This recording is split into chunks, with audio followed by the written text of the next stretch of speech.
Chapter 1. Cocoa. With no heartbeat, February put its cold hand on the windows, and Wolfe expected his cocoa to fight back. It arrived lukewarm, tired, like it had stopped believing in warmth halfway down the hall. Wolfe did not glare at the maid. He stared past her, into the corridor where time gets stolen. Cocoa cools because it waited, he said. And it waited because someone wanted privacy. That line was Wolfe at his most annoying, which is to say, at his most accurate. He was seated in the red leather chair in the office, the one that belongs to him the way his name belongs to him, and he held the cup in his thick fingers as if it were evidence. The maid, a new one Fritz had engaged after the last had married a man with a garage and quit civilized service, stood there with a tray and the expression of a person, trying not to be blamed for physics. Her name was Ellen. I had learned it because I try to keep track of people who can spill hot liquids near important documents. Ellen's eyes were round. Her mouth was open a little, the way it gets when a person has just been told they are part of a plot and has not yet decided whether to laugh or run. Wolfe sniffed the cocoa, tasted it, and set it on the table beside him with the sort of care he ordinarily reserves for his orchids. That was what made it interesting. Wolfe can tolerate a great many indignities if they are ordinary. He cannot tolerate one indignity if it is irregular and unexplained. I was perched behind my desk, feet on a blotter, pencil in hand, working on a letter Wolfe insisted on dictating because he thinks business correspondence is too important to trust to my tone. His tone, being a mixture of granite and steam, tends to make simple questions sound like indictments. I put the pencil down and sniffed the air. Wolfe's cocoa is not just cocoa. It is an event, a ceremonial pause between the afternoon's work and the evening's dinner. Fritz makes it, never a maid. It arrives hot enough to persuade a man his blood will keep flowing. It is carried by Fritz himself because Fritz respects ritual. That a maid had brought it told me something had shifted. It also smelled wrong. Not bad, not spoiled. Just wrong. There was a faint sharpness under the chocolate. Something like perfume or cigarette smoke, or the kind of soap used in offices. I leaned forward and sniffed again, and my nose caught it. Paper, fresh paper. Not the cozy paper smell of Wolfe's books, but the flat smell of envelopes and carbon copies. I looked at Ellen. "Fritz is in the kitchen," I said. Ellen nodded quickly. "Yes, Mr. Goodwin." "And you brought this?" I said. "Yes. Why?" I asked. Ellen swallowed. "Mr. Brenner asked me to." Wolfe's eyes moved, slow and heavy, from the corridor to Ellen's face. "Mr. Brenner," he repeated. Ellen nodded again. "The man waiting in the front room. He said he had business with you, and he was cold, and he did not want to wait. He asked me for cocoa. I told him Fritz always does the tray, but he said it was all right if I carried it. He said he had been told you like cocoa at 4. Wolfe's cocoa arrives at 4. That meant the man had done homework." I said, "And you let him tell you how this house runs?" Ellen's cheeks colored. He was very polite. "Polite men," I told her, "are the ones you have to watch." Wolfe ignored my wisdom, as usual. "Where is this man?" "In the front room," Ellen said. "He said he would wait." Wolfe's eyes narrowed. "Did he speak to Fritz?" "I do not think so," Ellen said. "Fritz was upstairs with the orchids. Mr. Brenner came in the front door when I was dusting. He spoke to me." That brought the orchids into it, which always puts Wolfe's attention on the proper rails. Fritz's orchid routine is sacred in this house. Wolfe does not like anyone interrupting it, especially not strangers who know his cocoa schedule. Wolfe looked at me. "Archie, already ahead of you," I said, and got up. I went to the office door and opened it, and the corridor beyond was quiet. The brownstone on West 35th Street has a way of being quiet that feels deliberate, as if the house is holding its breath between events. The walls are lined with paintings Wolfe refuses to sell because he says they belong where they are. The carpet muffles footfalls. The air always smells faintly of Fritz's kitchen, butter and onions, and whatever plan he has for dinner. Today the air also carried a new scent, paper and cold outside air. Someone had brought the street in with him. I went down the hall toward the front room. As I passed the front door, I noticed it was not fully latched. It was closed, but the latch had not caught. That is the sort of detail that would mean nothing in a careless house. In ours it means someone has been in a hurry or someone has been in someone else's way. In the front room, a man rose from a chair as I entered. He was about 50 perhaps, with a receding hairline and the careful posture of a man who has spent years in offices where chairs are not comfortable. He wore a dark overcoat and gloves, and he held a hat in both hands, as if it were a document. His cheeks were pale from cold, and his eyes had the restless flicker of a man who is watching time. Not because he is late, but because he is measuring opportunity. "Mr. Goodwin," he said quickly. "Thank you, I am Martin Brenner." I studied him. He had the manner of a person who knows how to introduce himself in a boardroom. He also had the faint smell I had noticed, that office soap and paper smell. "Mr. Brenner," I said, "you have found the right house. It is the wrong house for managing the cocoa service." His mouth twitched, a polite apologetic motion. "I am sorry. I was cold. I did not intend offense." "You did intend something," I said. "What is it?" He hesitated, and I could see his throat move. He glanced toward the hallway, toward the office, and his eyes widened slightly, as if he had not expected to reach this point so quickly. "I need to speak to Nero Wolfe," he said, privately. "That is a popular request," I told him. "You are in a house where privacy is rationed like sugar. Tell me first, then maybe you get a spoonful." He took a breath. "It concerns a death."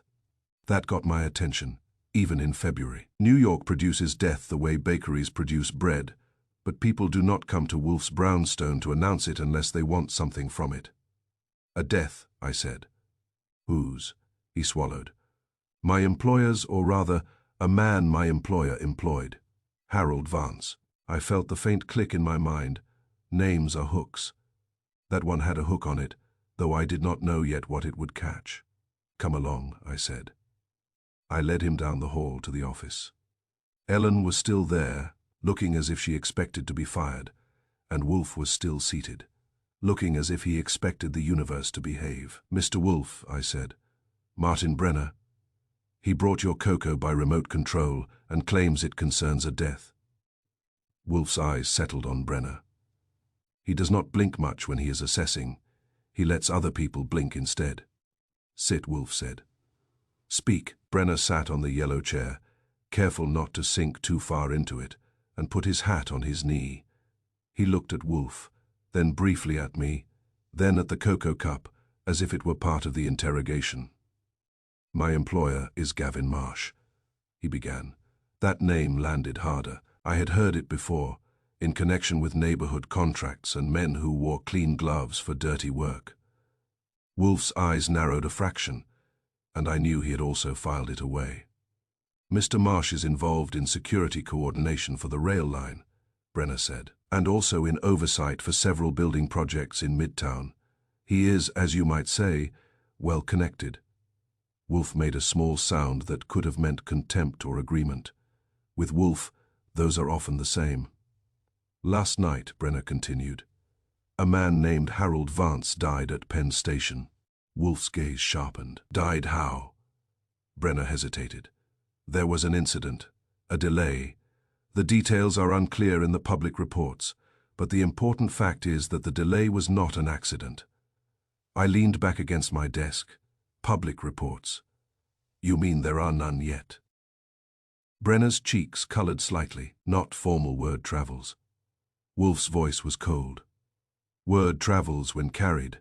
By whom was it carried to you?" Brenner looked at his hat as if it might rescue him. "By Mr. Marsh." That made a neat circle. The man who is well connected is also the man who sends an underling to Wolfe's house with a lukewarm cocoa incident. It was not subtle, which meant it was either desperate or arrogant. Wolfe's voice remained calm. "Why are you here, Mr. Brenner?" Brenner took a breath. "Mr. Marsh believes his name will be dragged into this. He believes you will be asked to comment. He wishes to prevent misunderstanding." Wolfe snorted. "Prevent it by sending you to my house to instruct my maid and cool my cocoa." Brenner's hands tightened on his hat. "Mr. Wolfe, please." I am trying to be helpful. Helpful to whom? I asked. Your employer or reality? Brenner's eyes flicked toward me, irritated, then back to Wolfe. Mr. Marsh is a serious man. He does not wish scandal. Wolfe's eyes were steady. Scandal is irrelevant. Facts are relevant. Tell me what you know, not what your employer wishes. Brenner swallowed. I know that Mr. Marsh authorized an operations hold at the station last night. He did it under the label of security coordination.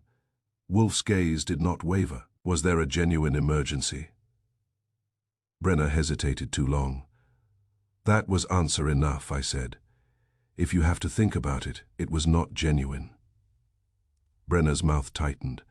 There was concern about safety, about agitation, a crowd, a delay. Wolfe's voice cut cleanly. Why was there a delay? Brenner looked as if the room had become smaller. Because someone requested it. Wolfe leaned forward slightly. Wolfe does not often lean forward. When he does, it means his interest has become sharp enough to pierce comfort. Who requested it? Wolfe asked. Brenner's eyes flicked toward the door, toward the corridor Wolfe had stared into. He licked his lips. I cannot say, he said. Wolfe sat back. His face hardened. There is a neighborhood committee, West 35th Street Improvement. They have renovation bids, rankings, donor notes. A packet of documents was to be moved out of local hands. An auditor was to receive it. Someone wanted time to adjust it.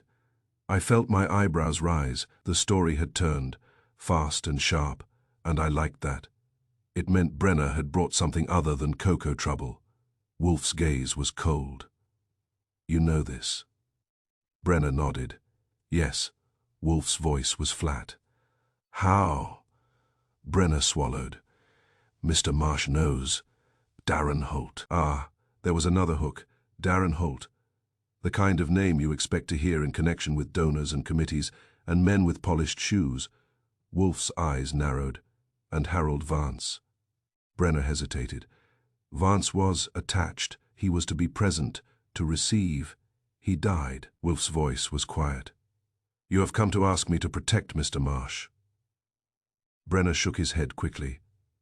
Number, I have come to ask you to protect the truth. Mr. Marsh is not a murderer. He authorized a hold. He did not kill anyone. I said, that is a nice distinction to make in my office. It also sounds like a prepared statement. Brenner flinched. Mr. Goodwin, I am frightened. That was interesting.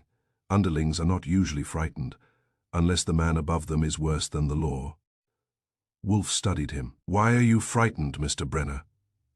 Brenner's hands gripped his hat until his knuckles paled. Because the packet was altered. Because if it is exposed, donors will be angry. Contracts will be challenged. Mr. Holt will blame Mr. Marsh. Mr. Marsh will blame Mr. Holt. And I, who did nothing but carry messages, will be crushed between them. Wolfe's face remained unreadable. You did more than carry messages. You came here. Brenner nodded miserably. Because I think someone is using time the way you use logic, to trap people into consent. And because last night proved that a delay can be made on purpose. If it can be made on purpose, it can be made again. Wolfe's eyes sharpened. And in that moment I could see the machine in his mind accept the fuel. He was annoyed about cocoa, yes, but he was interested in the corridor where time gets stolen, and now Brenner had given him a reason.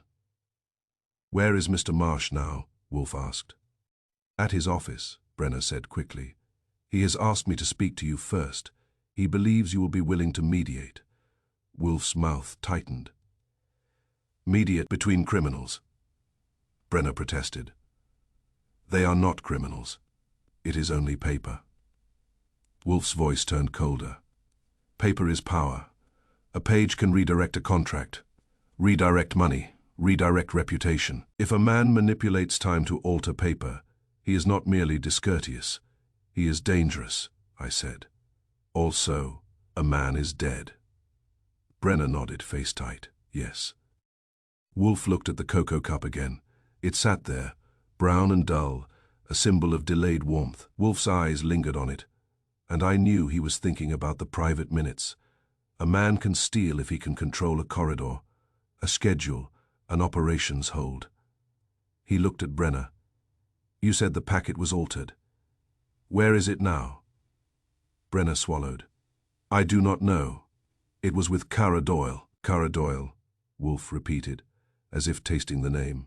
Brenner nodded. The treasurer.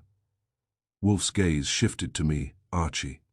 Yes, sir, I said, already feeling my feet itch. You will telephone Miss Doyle, Wolfe said. You will ask if she has the packet. You will ask if it has been opened. You will ask where she is now. Then you will report to me. Right now, I said. Now, Wolfe confirmed. I reached for the phone on my desk. As I did, Fritz appeared in the doorway, quiet as a civilized ghost, his face composed, but his eyes curious. He had heard enough of the word cocoa to know his pride had been bruised. Mr. Wolfe, Fritz said gently. The cocoa, I am sorry. I was detained. Wolfe's eyes went to Fritz, and for a moment his expression softened. Fritz is the one person Wolfe treats, as if he belongs. Detained, Wolfe said. Fritz nodded. A telephone call. In the kitchen. A man asked questions about our schedule. I paused with my fingers over the dial. That was another hook. Wolfe's eyes narrowed again. A man asked about cocoa. Yes, Fritz said. And about when you receive deliveries. And about when the orchids are tended. Wolfe stared at Fritz, then at Brenner, then at the cocoa cup, and the line connected itself in my mind. Someone had known Wolfe's cocoa schedule. Someone had tried to create privacy by detaining Fritz. Someone had asked about the orchids because Fritz goes upstairs and leaves the kitchen and hallway unattended. Someone wanted the corridor quiet. Wolfe's voice was quiet. The cocoa did not cool by accident. I said, I told you I smelled a conversation hiding behind chocolate. Wolfe ignored my poetry. Fritz described the voice. Fritz's expression remained calm. Male, middle years controlled. He tried to sound friendly. He was not friendly. Wolfe's mouth tightened. Did he give a name? He did not give. Wolfe nodded slowly. Privacy, he murmured, and his eyes went to the corridor again, as if he could see the stolen minutes lying there like dropped coins. I dialed information and then asked for a number. Kara Doyle had a committee letterhead, Brenner had said, and committees publish numbers the way they publish minutes. Within a minute I had a contact line. It rang 3 times. Then a woman answered, voice tight. Committee office, she said. This is Archie Goodwin, I told her. I am calling for Kara Doyle. There was a pause. Then the woman said, Miss Doyle is not here. Who is this? I asked. Molly Hart, she replied. I felt Wolfe's eyes on me, and I held up a finger, keeping my voice level. Miss Hart, I said, tell Miss Doyle that Nero Wolfe needs to speak to her about the packet. Silence then. What packet? That was a lie or stupidity. Either one was trouble, I said. The one with bid rankings and donor notes that someone wanted time to adjust. I could almost hear her swallowing. I do not know what you mean, she said at last. Sure you do, I said. Where is Kara? I said she is not here. Molly Hart replied, and her voice had acquired a brittle edge. She left earlier. Where did she go? I asked. I do not know, she said. She did not tell me. Then you are a poor assistant, I said pleasantly. One more question. Did a man named Darren Holt call tonight? Silence again. Then number. I glanced at Wolfe. He was listening hard, face unreadable. I said into the phone, Miss Hart, you are lying. If you lie again, Wolfe will make your week unpleasant. There was a tiny sound like a breath caught. Do not threaten me, Molly Hart said. Not a threat, I replied. A forecast. Tell me where Kara went. I do not know, she insisted. She said she had to meet someone, that is all. Meet whom? I asked. I do not know, she said, and this time the fear in her voice sounded real. Please, I have nothing to do with it, I said. You have something to do with it. You answered the phone. She hung up. I set the receiver down slowly. Wolfe watched me. "Molly Hart," I said. "She claims Kara is not there. She claims she knows nothing about the packet. She lies badly." Wolfe nodded once. "And Fritz received a call about our schedule, and a stranger instructed the maid to bring cocoa." Brenner's face was pale now. "Mr. Wolfe, this is why I came. Someone is moving pieces. Mr. Marsh is frightened. Mr. Holt is angry. The committee is unsteady, and a man is dead." Wolfe looked at him, and his voice was firm. "You will return to Mr. Marsh. You will tell him that I do not mediate. I investigate. If he wishes my assistance, he will come here. He will come alone. He will answer questions. He will not bargain." Brenner swallowed. "He will not like that." Wolfe's eyes narrowed. "I am not concerned with what he likes," I said. "Also tell him to send hot cocoa next time. It improves his negotiating position." Wolfe glared at me. Brenner did not smile. Wolfe turned to Ellen, who had stood there the whole time, tray still in hand, eyes wide. "You," Wolfe said, "will not accept instructions from visitors." Ellen nodded quickly. "No, sir." "And you will ensure the front door is latched," Wolfe added. "Yes, sir," Ellen said. Wolfe's gaze shifted to Fritz. "Fritz, you will keep the kitchen phone occupied only by your own calls." Fritz's eyes twinkled faintly. "Yes, Mr. Wolfe." Wolfe looked at me. "Archie, bring me the directory for Penn Station. We will telephone. We will learn what occurred to Mr. Vance. We will also locate Miss Doyle," I said. "You mean we will try? Locating people in New York is like locating honesty in a committee." Wolfe's mouth tightened. "Archie." I went to the shelf and retrieved the station directory, then returned and placed it on Wolfe's desk. Wolfe did not open it immediately. He stared at the cocoa cup again. It sat there, lukewarm, evidence of a delayed ritual. Wolfe's eyes held it as if it were a small crime that contained a larger one. "Cocoa cools because it waited," Wolfe said, almost to himself. "And it waited," I supplied, "because someone wanted privacy." Wolfe's eyes met mine for a moment. There was something like satisfaction in them. The satisfaction of a man who has found a pattern. "Yes," Wolfe said.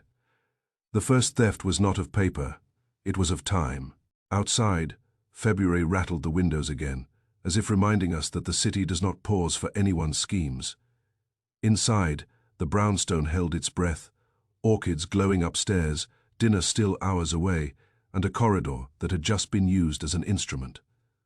I picked up the directory and began turning pages. Somewhere in New York, someone had already learned that minutes can be arranged like chairs in a room, and Nero Wolfe had just decided to rearrange them back.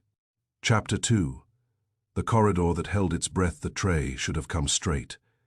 Kitchen to office, no sightseeing, no delays. That was not a preference. In Wolfe's house it is a law, like gravity, or Fritz's opinion on butter. A tray leaving the kitchen is a sworn affidavit that it will arrive at its destination without detours, delays, or new acquaintances. Yet Wolfe's cocoa had arrived with the tired air of a thing that had paused to listen to secrets. After Martin Brenner left, Ellen fled with the tray as if the cocoa might accuse her. Fritz returned to his kitchen with an expression that suggested he was already planning a private apology in the form of a dinner course. Wolfe sat in his chair, making no move to drink the lukewarm cocoa, which meant he was drinking it in a different way, with his mind. He had begun doing that slow stare into the corridor again, the one that always means he has located the point where time was misused. I was the one with the legs, so I got the job with the carpet. "Archie," Wolfe said, without turning his head, "the corridor." "Yes, sir," I said. "I saw it too." "No," Wolfe replied. And that was Wolfe's way of telling me I had not seen enough. "You saw that the tray did not arrive promptly. You did not see why." "Because the universe is wicked," I said. Wolfe made a small sound. "Because a person is wicked. Be specific." I got up and went to the doorway. The corridor's quiet felt different now, not because it had changed, but because we were looking at it with suspicion. Suspicion turns a hallway into a map. It makes every shadow a possible hiding place, and every pause a possible conversation. The runner rug lay straight down the hall, red and gold, thick enough to soften footsteps. Fritz picks those rugs the way he picks spices, with patience and a look in his eye that suggests he will not tolerate vulgarity in fabric. It had always looked clean. Today it did not.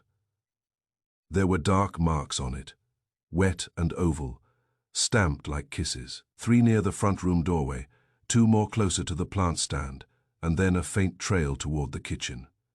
They were spaced like careful steps, not the scatter of a spill. I crouched, touched one with a fingertip, and lifted the finger to my nose. It was water, mostly. Cold water. Not cocoa, not coffee, not anything sweet. If cocoa had spilled, the rug would have smelled like chocolate, and it would have dried sticky. This was clean and watery, as if winter itself had come in and left a signature. I looked toward the front door. The brass handle shone. The latch sat in place. But I remembered the door not fully latched earlier. That detail returned now with a new weight. Ellen had said Brenner came in while she was dusting. He had been cold. He had been in a hurry. A man in a hurry does not wipe his shoes, but these were not sloppy prints. They were too neat, too controlled. Whoever made them had stepped with intention, as if he wanted to leave marks only in certain places, or as if he had tried to avoid leaving marks and failed only when he stopped. Stopping is where evidence gathers. I stood and followed the line, careful not to step on the marks. Wolfe's house has rules. One of them is that you do not track in street dirt. Another is that you do not trample on a clue if Wolfe might want to look at it later. The footprints led past the front room door and toward the plant stand in the corridor. That plant stand holds a broad, leafed plant Fritz keeps alive, mostly to soften the hallway, and partly because Wolfe insists a house should not look like an office. The stand sits in a slight recess where the wall jogs, creating a pocket of shadow beside it. People naturally pause there, because it is out of the direct line of sight from both the office and the front room, a perfect place to speak low. I stopped there and looked around. The plant's leaves were glossy. The stand's wood was polished. The shadow beside it was deeper than usual because the wall sconce above had a dim bulb, which I had meant to mention to Fritz for weeks. The footprint marks were darker right at that spot. A person had stood there longer, I said to the empty air. So this is where you lingered. Behind me, Wolfe's voice came from the doorway of the office. He had followed, heavy steps muffled by the rug. Yes, he said, a meeting place. I turned. I call it a confession booth with better carpet. Wolfe's eyes went to the marks and then to the shadow pocket beside the plant. He did not crouch. Wolfe rarely crouches. He observes from altitude and expects the evidence to cooperate. The marks are not from Brenner's shoes, Wolfe said. You can tell from up there, I said. I can infer, Wolfe replied. Brenner was in the front room, seated. He did not traverse this corridor in wet shoes. Ellen would have noticed, Fritz would have noticed. The marks indicate a person who came in fast and left cautious. I looked again, and the spacing made sense. The first set near the front room door were heavy, deep, fast steps. The next set were lighter, almost placed, cautious steps. The stop at the plant stand was the longest pause, Wolfe continued. It was not spilled cocoa, it is winter water. The person came from outdoors and did not wipe his shoes. Therefore he was hurried, yet he stepped carefully. Therefore he did not wish noise. Hurried but quiet, I said. That is a nice combination if you are trying to speak to someone without being heard. Wolfe's eyes stayed on the shadow. Yes, or to be seen. Archie, what did Brenner do when he entered? He rose too quickly, I said. He had been waiting, but he wanted to look like he had just arrived. He also smelled like office soap and paper. Wolfe nodded once. And he knew my cocoa schedule. He claimed Holt knew it, I said, or someone told him. Wolfe's mouth tightened. No one should know it who does not live here. Yet someone asked Fritz about it on the kitchen telephone. That was the part that bothered me most. A stranger asking about the orchids and the cocoa was like someone studying a lock before trying it. It meant the visitor did not only want information, he wanted to time his visit to the moments when Fritz would be upstairs and the corridor would be empty, I said. So the corridor held its breath because the house was briefly unattended. Wolfe's eyes sharpened. The house is never unattended. Archie, it is only watched differently. I sighed. All right. The corridor held its breath because someone arranged that the people who listen would be elsewhere. Wolfe gave me that tiny look of approval that he never admits is approval. Better. I stepped closer to the plant stand and examined the baseboard. In houses like ours, dust collects in corners. So do small things people drop without noticing. I ran a finger along the edge of the baseboard and came up with dust and a tiny sliver of paper. Not much. A triangle, no bigger than my thumbnail, torn cleanly, with one crisp printed line on it. The paper was white and stiff, not the brown fiber of an old envelope. It looked like the kind used for office letterhead or a form. The printed line was only partial, but it had a word in bold capitals, hold. That word had already been in our conversation. The kind of hold that keeps a train from leaving, the kind of hold that keeps a corridor quiet. I held the sliver up toward Wolfe. Found something. Wolfe leaned forward slightly, eyes narrowing. He did not take it from my fingers. He simply looked. A fragment, he said. A fragment with a favorite word, I said. Hold. Wolfe's mouth tightened. It may be coincidence. Sure, I said. A man died at a station held in 10 minute increments. And now I find hold in the corridor where a stranger made winter footprints. Coincidence is feeling lonely today. Wolfe ignored my tone. The paper is fresh office quality, not from our house. It was dropped at the meeting spot. Therefore the person who paused here carried it. I nodded. Or tore it here. Wolfe's gaze shifted to the wall sconce above the plant stand. The light is dim, the shadow is useful. Useful for whispering, I said. Or for passing something. Wolfe's eyes returned to the footprints. The person came in fast. He wanted privacy. He paused here. He left cautious. That suggests he feared being discovered after the fact. Or he left careful because he wiped his shoes, I offered. Wolfe shook his head. If he wiped his shoes, there would be smears, not clean ovals. These are steps, Archie. They are placed, not wiped. I glanced down at the marks again. He was right. They were not smears. They were stamps, like a person had stepped, and then lifted his foot cleanly. I said, so someone came in, stood here, talked low, maybe passed paper, then left. That means Brenner's visit was not just a messenger job. Someone else was involved. Wolfe's eyes narrowed. Or Brenner himself was involved, but he did not act alone. Consider. Brenner did not know my habits. He knows his employer's habits. Someone else did the homework. Darren Holt, I said. Wolfe's face remained still. Or Gavin Marsh, or another who profits from controlling the minutes. Or Cara Doyle's assistant, I said. Molly Hart. She lied on the phone. Wolfe gave a small grunt. She lied in fear or in obedience that matters. I looked toward the front room.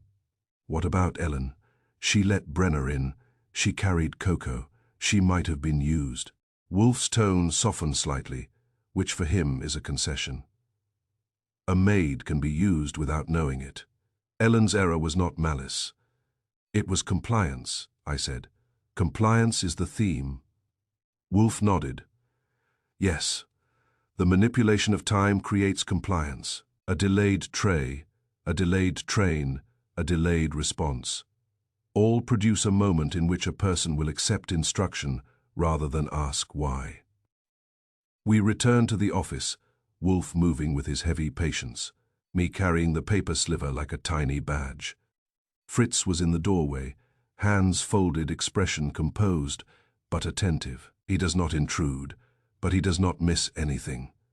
Wolfe addressed him at once. Fritz, the call you received, did you recognize the voice? Fritz shook his head. No, Mr. Wolfe, it was unfamiliar. Did he ask directly for you? Wolfe asked. Yes, Fritz replied. He said he needed to ask about your schedule. And you answered, Wolfe said, not accusing, merely confirming. Fritz's eyes held steady.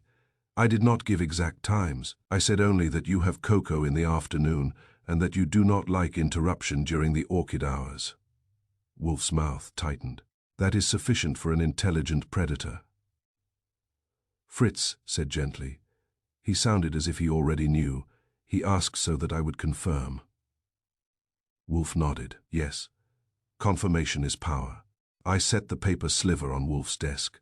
Found near the plant stand. Looks like a torn piece of some station notice.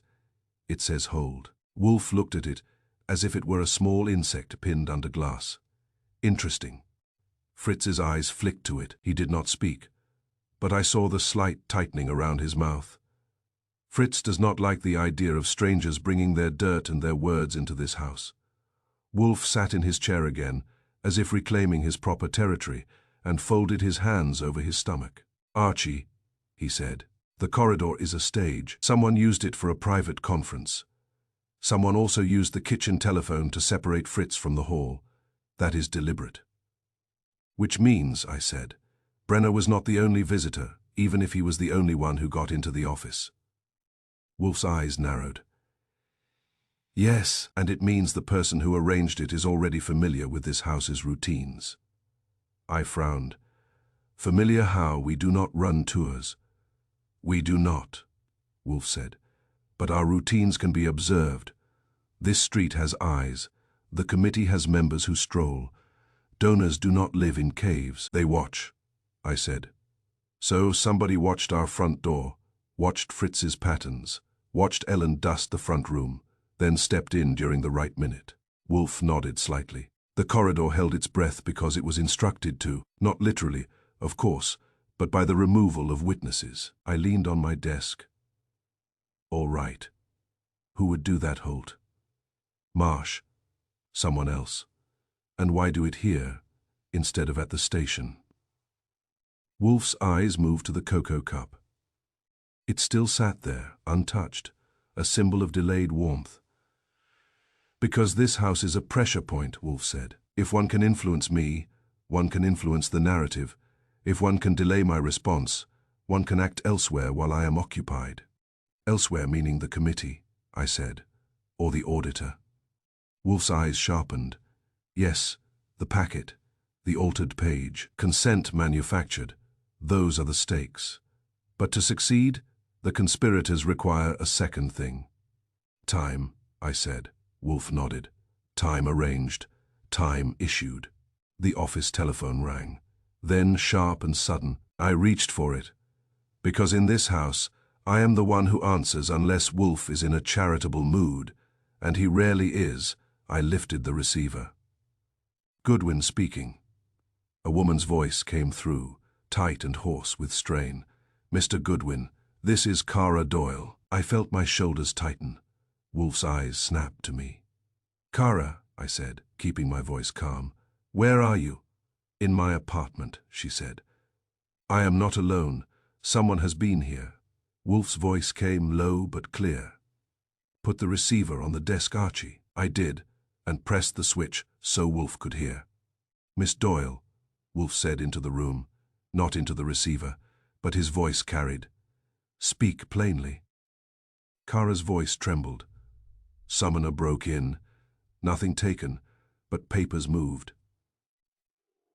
My desk drawer was open. The cabinet where I keep the bid notes was unlocked.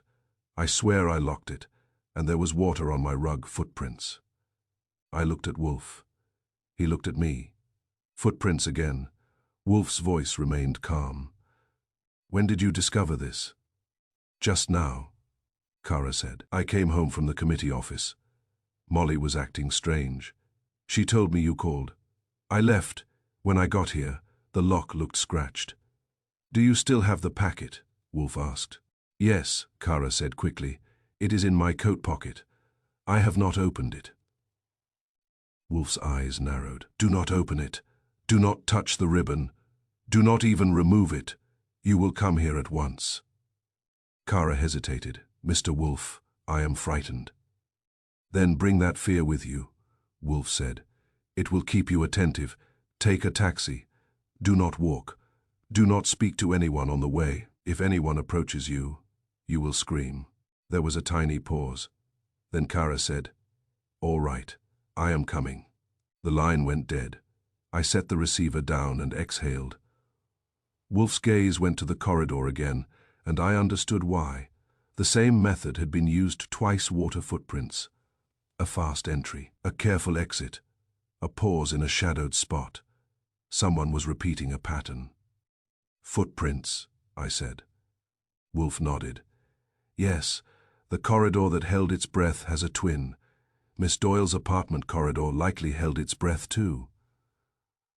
I picked up the little paper sliver again. "So we have a person who travels fast in winter and likes to pause in shadows. He manipulates minutes and paperwork."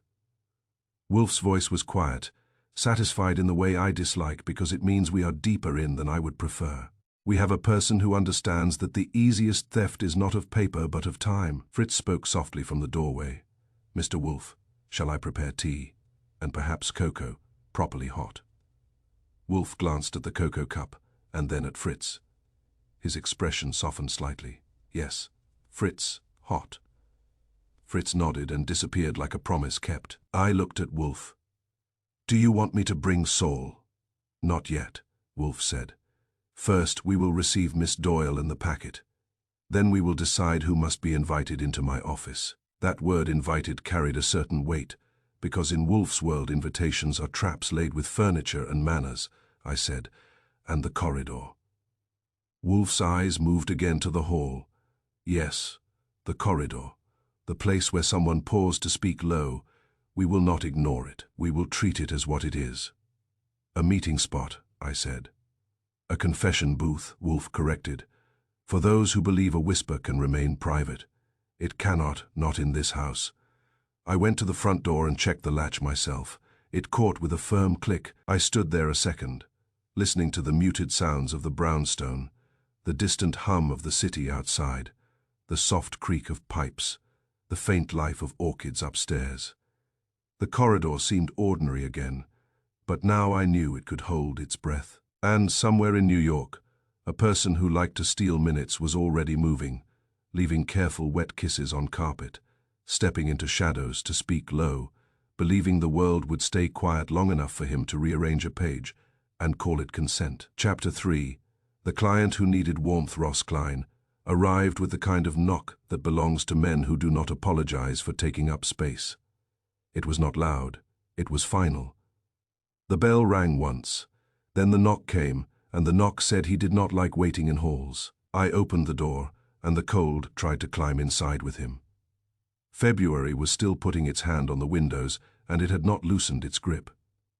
Klein stood on the stoop in a tough coat that had seen real weather, not just taxi doors. He was in his late 40s, maybe 50, thick through the shoulders, face lined and tired, as if sleep had become an occasional luxury. His hat brim was wet, and the wetness had the clean look of melted snow rather than rain. "Archie Goodwin," he said, not asking. His voice was rough, but not stupid. "You look like you've been arguing with the season and losing."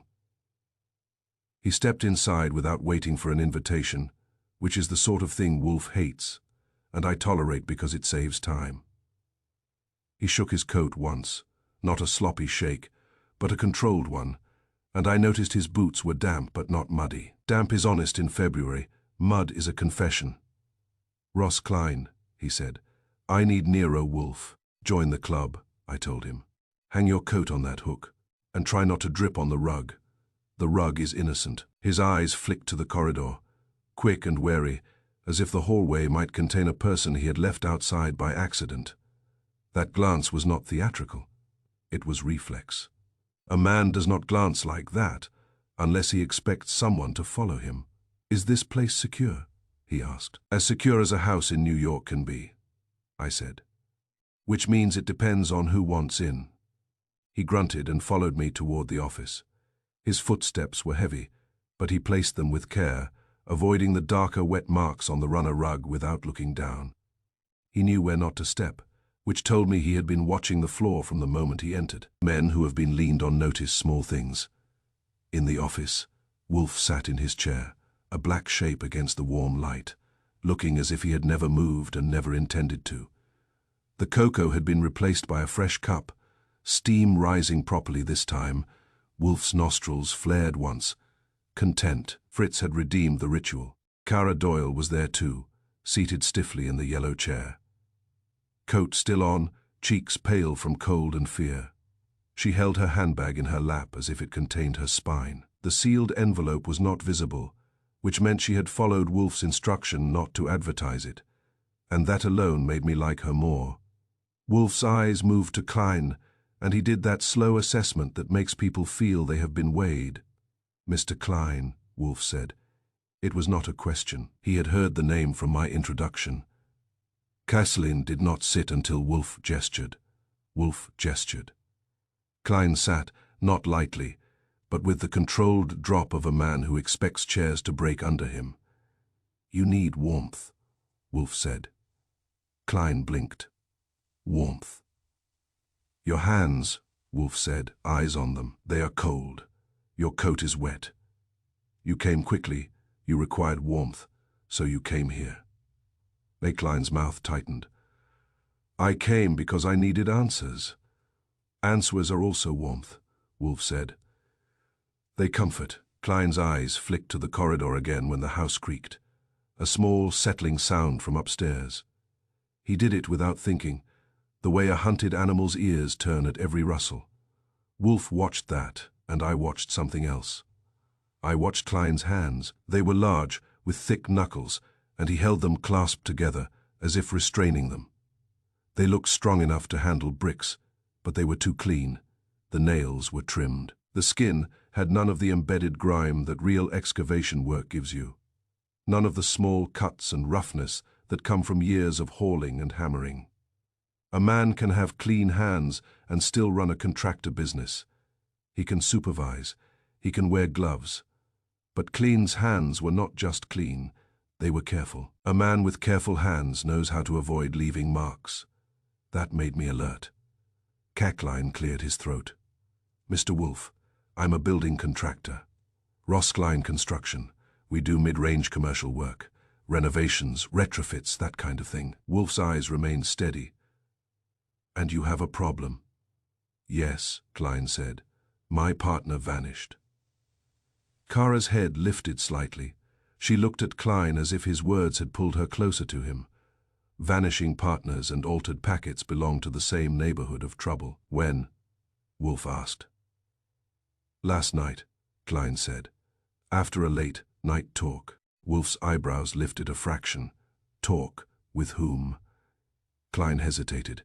His eyes flicked to Kara, then to me, then to Wolfe. He did not like witnesses, but he had come to Wolfe, which meant he had accepted that privacy was limited. "Gavin Marsh," Klein said finally. Kara made a small sound. Sharp, like a breath caught. Wolfe's eyes did not change. Mine did. The name had been in our mouths already, and now it was attached to a contractor who needed warmth. Wolfe's voice was mild. "Continue." Klein swallowed. "My partner's name is Felix Renner. He handles bids, numbers, paperwork. He's good at it. Too good. He knows how to keep our books clean and our proposals sharp," I said. "And his hands are cleaner than yours." Klein's eyes snapped to me, irritated. "My hands are fine." "Sure," I said, just noticing. Wolfe did not rebuke me. He was listening. Klein went on, voice tight. "We have been leaned on hard, not in the obvious way. No one comes and breaks your windows anymore. They break you through paperwork, permits, bids, inspections." Wolfe's eyes narrowed. "Explain." Klein's mouth twisted. "We submit a bid, and suddenly a permit gets delayed. We schedule an inspection, and suddenly the inspector can't come for 3 weeks. A job stalls. Then a competitor shows up with a revised bid and gets approved fast. It's like someone is pressing on our business with an invisible thumb. Hard enough to break bones without touching skin," I said. Klein glanced at me, then nodded grudgingly. "Exactly. Hard enough that we started losing money. Clients get nervous. They don't like delays. Delays cost them. They start listening to other contractors. Wolfe's eyes were steady. And you suspect Mr. Marsh? Klein's jaw tightened. I know Marsh. He's connected. He knows people at stations, at offices, at the kind of desks where a hold can appear and disappear. He also knows Darren Holt. Kara's eyes flashed at the mention of Holt. Her lips pressed tight. Wolfe glanced at her briefly. Then back to Caroline. Last night, your partner spoke with Marsh. Klein nodded. Felix said he had to. He said Marsh had a proposal that could fix things, make the pressure stop. Felix went to meet him. Late. Where? Wolfe asked. At Penn Station, Klein said. He said it was neutral ground. He said they would talk near night operations, where Marsh works. He said he would be back in an hour. Kara's face went paler. Wolfe's voice remained calm, and he did not return. Klein's fingers tightened. Number he never came home. He never called. This morning his office was open, like he had left in a hurry. His briefcase was there, on his desk, but one drawer was open and the papers were moved. Wolfe's eyes narrowed. Moved how? Klein swallowed. Like someone had been searching for a page, not grabbing the whole file but flipping and selecting. I said, not theft, adjustment. Wolfe's gaze flicked to me, approving. Yes. Klein stared at us. What do you mean, adjustment? Kara spoke for the first time, voice tight. Summoner adjusted my packet last night. Klein's eyes widened. You too. Wolfe's voice was even. We are discovering a pattern, Mr. Klein, continue. Klein drew a breath. Around noon I got a call. A man's voice, controlled. He said Felix was gone because he had talked too much. He said if I went to the police, my permits would become impossible. He said if I stayed quiet, maybe Felix would come back. Wolfe's eyes narrowed. Did the voice give a name? No, Klein said. He said names were dangerous. Then he told me to stop fighting on bids I didn't deserve. Kara's mouth tightened. That is what they tell people when they want them to surrender. Wolfe nodded slightly. Yes, surrender dressed as reason.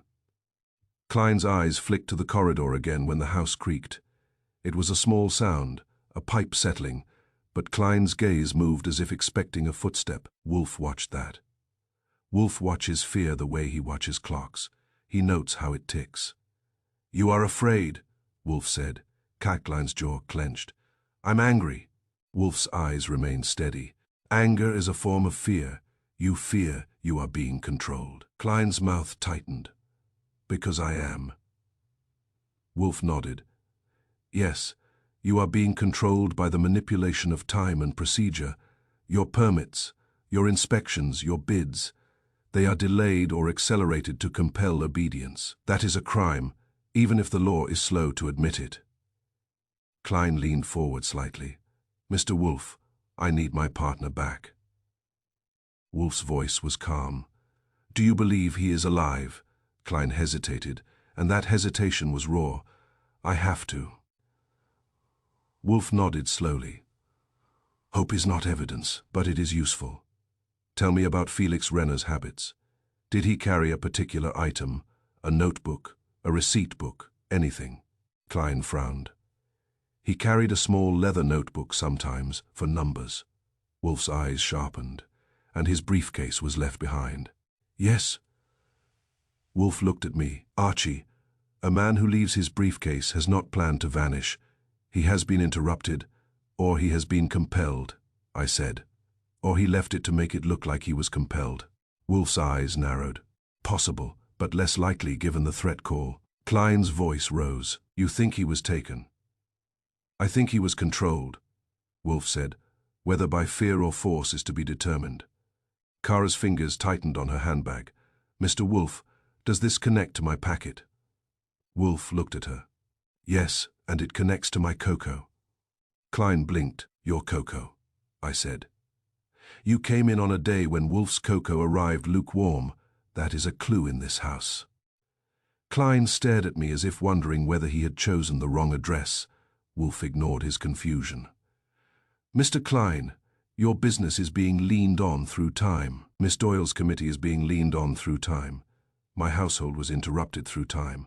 The same hand is reaching. Klein swallowed. Marsh. Wolfe's eyes were steady. Marsh is visible. He may not be the hand. He may be the glove. Klein's jaw tightened. Darren Holt. Kara's eyes flashed. He tried to grab my envelope. Wolfe nodded. Yes, and Mr. Brenner came here on behalf of Mr. Marsh to prevent misunderstanding. Klein frowned. Brenner, a messenger, I said. With a fear problem. Wolfe looked at Klein. What do you want of me? Klein's voice was rough, but his eyes had a plea in them now, a tired plea that had nothing to do with warmth and everything to do with being pressed until your ribs ache. I want you to find Felix, Klein said. And I want you to stop this. I want my business to breathe again. Wolfe's eyes narrowed. You cannot ask me to stop the city's corruption. You may ask me to stop a specific scheme. Klein nodded quickly. Then stop the scheme. Wolfe sat back, hands folded, gaze heavy. He was thinking. When Wolfe thinks, the room becomes quieter, even if nobody speaks, because everyone can feel the weight of his attention. Finally he spoke. Mr. Klein, you will remain here. Miss Doyle will remain here. Archie will summon Inspector Kramer. I blinked. Kramer, right now? Yes, Wolfe said. We have a vanished man, a threat, and manipulation of a public facility. Kramer will be irritated. Irritation is useful. It makes him act. Klein frowned. Paulus. Wolfe's voice was firm. Your partner may be in danger. If you insist on secrecy, you may purchase tragedy. Klein swallowed, then nodded. All right. Wolfe turned his head toward the corridor again, as if expecting it to whisper. And Archie will also telephone Penn Station and request the night operations logs for last night. I said. They will laugh. They will not, Wolfe replied, when Kramer is invited to listen. Guy Klein's eyes drifted to the hallway again when the house creaked, and Wolfe watched him. Wolfe watches people the way I watch hands, for different reasons, the same purpose. I watched Klein's hands again. Clean, careful, not the hands of a man who digs in dirt. Perhaps he was a manager, not a digger. Or perhaps he avoided dirt for another reason. Clean hands are good for leaving no prints. Wolfe, seeing my gaze, said quietly, Archie. Yeah, I murmured. Observe Mr. Klein's hands, Wolfe said, as if he had read my mind and decided to approve it. They are clean for a man who claims mud. That is a discrepancy. Discrepancies are doors. Klein heard nothing. He was staring at the corridor, needing warmth, needing answers, and needing his partner back. Outside, February pressed on the windows. Inside, the brownstone held its breath again, not because it wanted privacy now, but because Wolfe had just begun to tighten the room into a trap. Chapter 4. The cooling cups and the quiet deal when Wolfe tells you a cup cooled because it waited. He is not talking about cocoa. He is talking about the kind of waiting that has a purpose. The kind of waiting that creates a private pocket in a public day. In a house like ours, where Fritz runs schedules the way a banker runs accounts. Waiting is never innocent. After Ross Klein's story, and Kara Doyle's pale arrival, and the corridor footprints that had kissed the runner rug like a signature, Wolfe sat in his red leather chair with his hands folded and his eyes steady, and he did what he always does when he has too many pieces and not enough board. He chose one piece and stared at it until it confessed. The piece was cocoa. Archie, he said, the clocks. I had been expecting the police or the station or Saul. Wolfe loves to disappoint me when I am being practical. I got up because I am paid to be disappointed with my feet. You want the kitchen clock and the office clock, I said. I want the truth, Wolfe replied. Clocks are merely instruments. I left the office, went down the corridor, and stepped into the kitchen. Fritz was there, calm as always, moving with that efficient grace that makes you believe the world is orderly if you look at it through a saucepan. He was trimming something with a knife that looked sharp enough to shave the air. How long between pouring cocoa And it landing on Wolfe's table, I asked him. Fritz's eyes met mine, and the twinkle was faint but present. Normally. Less than 1 minute. Less than one, I said. Today it was lukewarm. Fritz's mouth tightened slightly. Yes. And you were upstairs with the orchids, I said. I was, Fritz replied. As I told Mr. Wolfe, the telephone call detained me first. Then I went upstairs. Right, I said. So the tray was made by you, then handed to Ellen, then delayed. Fritz nodded. Yes. I looked at the kitchen clock on the wall, a solid thing with clear numbers. Then I checked my watch. Then I went back to the office and checked the small clock on Wolfe's desk. The office clock was fast by 2 minutes. It always is, because Wolfe likes to be ahead of time, not behind it. Fritz knows that and compensates. Ellen probably does not. I returned to the kitchen, adjusted for the difference. Then returned again, because Wolfe had told me to be specific, and he hates estimates unless they are his. When I was satisfied, I went back to the office. 12 minutes, I said. Wolfe's eyes narrowed. Exactly. Exactly, I confirmed. From kitchen to office, adjusted for your desk clock being 2 minutes fast. The cocoa was delayed 12 minutes. Ross Klein, seated stiffly in the chair, blinked. Cara Doyle's lips parted. Ellen, hovering in the doorway with a tray as if she feared another subpoena, went pale again. Kynes said, 12 minutes. What does cocoa matter? I said, in this house, cocoa matters. It is how we measure intrusion. Wolfe's voice was calm. 12 minutes is nothing unless you are hiding something. Then it is a lifetime with doors closed. Cara swallowed. She understood that better than Klein. Committees live on closed doors and lifetimes of delay. Wolfe turned his gaze to Ellen. Ellen, you will answer questions. You will not embellish. You will not conceal. If you do, Fritz will dismiss you and I will not object. Ellen's eyes widened. Fritz, in the doorway, looked mildly pained, not at the threat, but at the fact that Wolfe had used him as an instrument of menace. Fritz dislikes being used for menace. He prefers butter. Yes, Mr. Wolfe, Ellen said quickly, Wolfe's tone softened by a fraction, which for him is mercy. Describe your path with the tray. Ellen swallowed. I took it from the kitchen. I went straight down the corridor. I did not stop. Wolfe's eyes remained steady. You did not stop. No, Ellen insisted. I swear, the tray never left my hands. I watched her hands. They were clasped tightly in front of her, knuckles pale. That can be guilt or fear. In a house with Nero Wolfe, it is usually both. I said, Ellen, you walked past the plant stand. Yes, she said. And you did not pause, I said. Number. And yet, I said, the corridor has wet footprints that stop at the plant stand, and Wolfe's cocoa cooled 12 minutes, and you are new. That makes you a good tool for someone else's plan. Ellen's eyes flashed with distress. I did not do anything. I did not. Wolfe made a small sound. Tools do not decide. They are used. He looked at me, Archie. I already checked the runner, I said. Then check again. Wolfe replied. This time do not look for footprints. Look for evidence of a pause. I went out into the corridor. The runner rug lay there with its neat wet stamp still visible, darker at the plant stand where someone had lingered. I crouched and examined the edge near the baseboard, not where the main path was, but where a tray might be placed if someone wanted to set it down without making it obvious. Near the edge, there was a faint smear, not a spill, not a blob, a light streak, almost polite, like a finger had brushed it. Brown, chocolate, brown, not street dirt. I touched it and smelled my fingertip. Cocoa. It had been set down briefly, gently.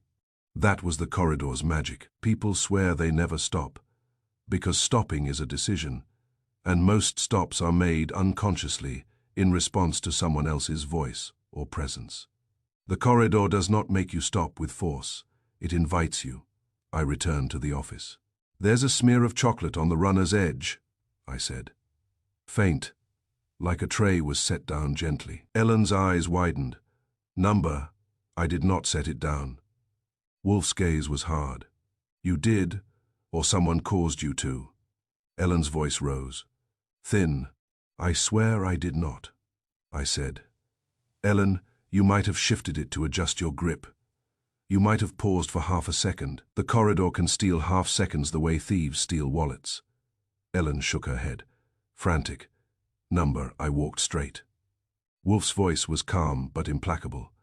Then explained 12 minutes. Ellen stared at him, then at Kara, then at Colleen, and her eyes moved toward the corridor, as if she expected it to contain the answer. My mother is sick, she blurted. That came out of nowhere, which meant it had been waiting under her tongue. Wolfe's eyebrows rose slightly. Irrelevant. It is relevant, Ellen said desperately, because I got a call earlier from her neighbor. She said my mother had fallen. She said I might need to leave work. I was frightened, and when the gentleman came in, Mr. Brenner, he asked me if I had heard from home. He said he had seen a payphone in the hallway. He said I should call, because I should not worry. He said he would wait. Wolfe's eyes narrowed. A payphone in my hallway. There is one on the landing, I said. The brownstone has a wall phone near the stair. Not a payphone, but people call anything with a receiver a phone when they are anxious. Ellen nodded quickly. He said I should call, and I did. I went to the phone. I held the tray for a moment, then I set it down, just for a second because I needed both hands. I called, it rang. No one answered. I picked up the tray again at once. I did not think it mattered. Wolfe's eyes closed for a moment, then opened. He looked as if he had been handed a neat package of stupidity and did not like the wrapping. Thus, Wolfe said, the tray left your hands. Only for a second, Ellen pleaded. A second is sufficient, Wolfe replied, especially in a corridor with shadows and a plant stand. Kara's face tightened. Somebody used her. Wolfe nodded. Yes. Klein shifted in his chair. Used her for what? To cool cocoa. Wolfe's eyes cut to him. To create privacy, to create a window. To ensure that while Ellen held a receiver, someone else held the moment. I said, and maybe held the tray. Ellen's eyes widened further. No one touched it, I would have seen. Not if you were looking at your own fear, Wolfe said. You were frightened about your mother. Fear is a splendid blindfold. Ellen's shoulders slumped. She looked like she might cry, but she did not. She was too embarrassed. Wolfe addressed Fritz without turning his head. Fritz, did you see the tray in the corridor? Fritz shook his head. No, Mr. Wolfe. I was in the kitchen, then upstairs. Then, Wolfe said, for 12 minutes this corridor contained the possibility of an unobserved exchange. Kara's fingers tightened on her handbag. Exchange of what? Wolfe's eyes moved to her, and his tone was level. Information, Miss Doyle. Or an object. Or an agreement. Klein snorted. Agreement. Wolfe's gaze returned to him. You said your partner vanished after a late night talk. You said you were being leaned on through permits and inspections. You came here because you needed warmth, which is another word for relief. Men who need relief accept agreements. Klein's jaw tightened. Felix would not accept a crooked deal. Wolfe nodded slightly. He may have refused. That is why he vanished. Or he may have accepted and vanished for another reason. Klein's eyes flashed. You are calling him a traitor. I am calling him human, Wolfe replied. I watched Klein's hands again as he clenched them. Clean hands, careful nails, the sort of hands that do not like to be accused. He looked ready to argue, but Wolfe's tone stopped him. Wolfe's tone is a wall, Kara said quietly. Mr. Wolfe, the corridor deal. You think someone came here to talk to Brenner? Wolfe nodded. Yes, Brenner did not know my habits. Someone else did. Brenner did not need to be in my corridor to deliver a message. He needed to be in my corridor to receive one. Ellen looked up, confused. Receive. Wolfe's voice was patient, which is rare. You said Mr. Brenner urged you to call. He did not do that from kindness. He did that because he needed your hands occupied. He needed the tray set down. He needed your eyes and mind elsewhere. That created a moment in which another person, waiting in the corridor, could approach him. Not in the office. Not in the front room. Here, in shadow, I said. A confession booth with better carpet. Wolfe's eyes narrowed. Yes. Kara's voice trembled. Who was the other person? Wolfe's tone hardened. That is what we will find. Klein leaned forward. Mr. Wolfe, I do not care about your cocoa. I care about my partner. Wolfe turned his head. You will care about cocoa if it proves your partner was lured, threatened, or traded. The method matters, Mr. Klein. The method is the same in your business and on my runner rug. Delay, distraction, official language, and quiet deals. Klein stared at him, then looked away, jaw working. Wolfe looked at me. Archie, the chocolate smear indicates the tray was set down at the runner's edge, not at the center. That means Ellen set it down where she believed it would not be noticed. She believed that because she was told to use the phone quickly and privately, I said. And because she was new enough to believe strangers give good advice. Wolfe's eyes narrowed at Ellen. You will learn otherwise. Ellen nodded miserably. Wolfe's gaze shifted to Kara. Miss Doyle, when you returned home and found your drawer open, you said there were footprints. Yes, Kara said, water prints. Like someone came in fast and left cautious. Wolfe nodded. The same signature, the same winter kiss. Klein frowned. Are you saying the same man broke into her place and came here? I am saying the same habit, Wolfe replied. It may be one man or several, but the method is consistent. Quick entry, controlled movement, pause, in a shadowed place, then careful exit. It is the movement of someone who knows he is not supposed to be there, I said, or someone who has keys and wants to look innocent. Wolfe's eyes sharpened. Possible, but keys do not prevent wet footprints.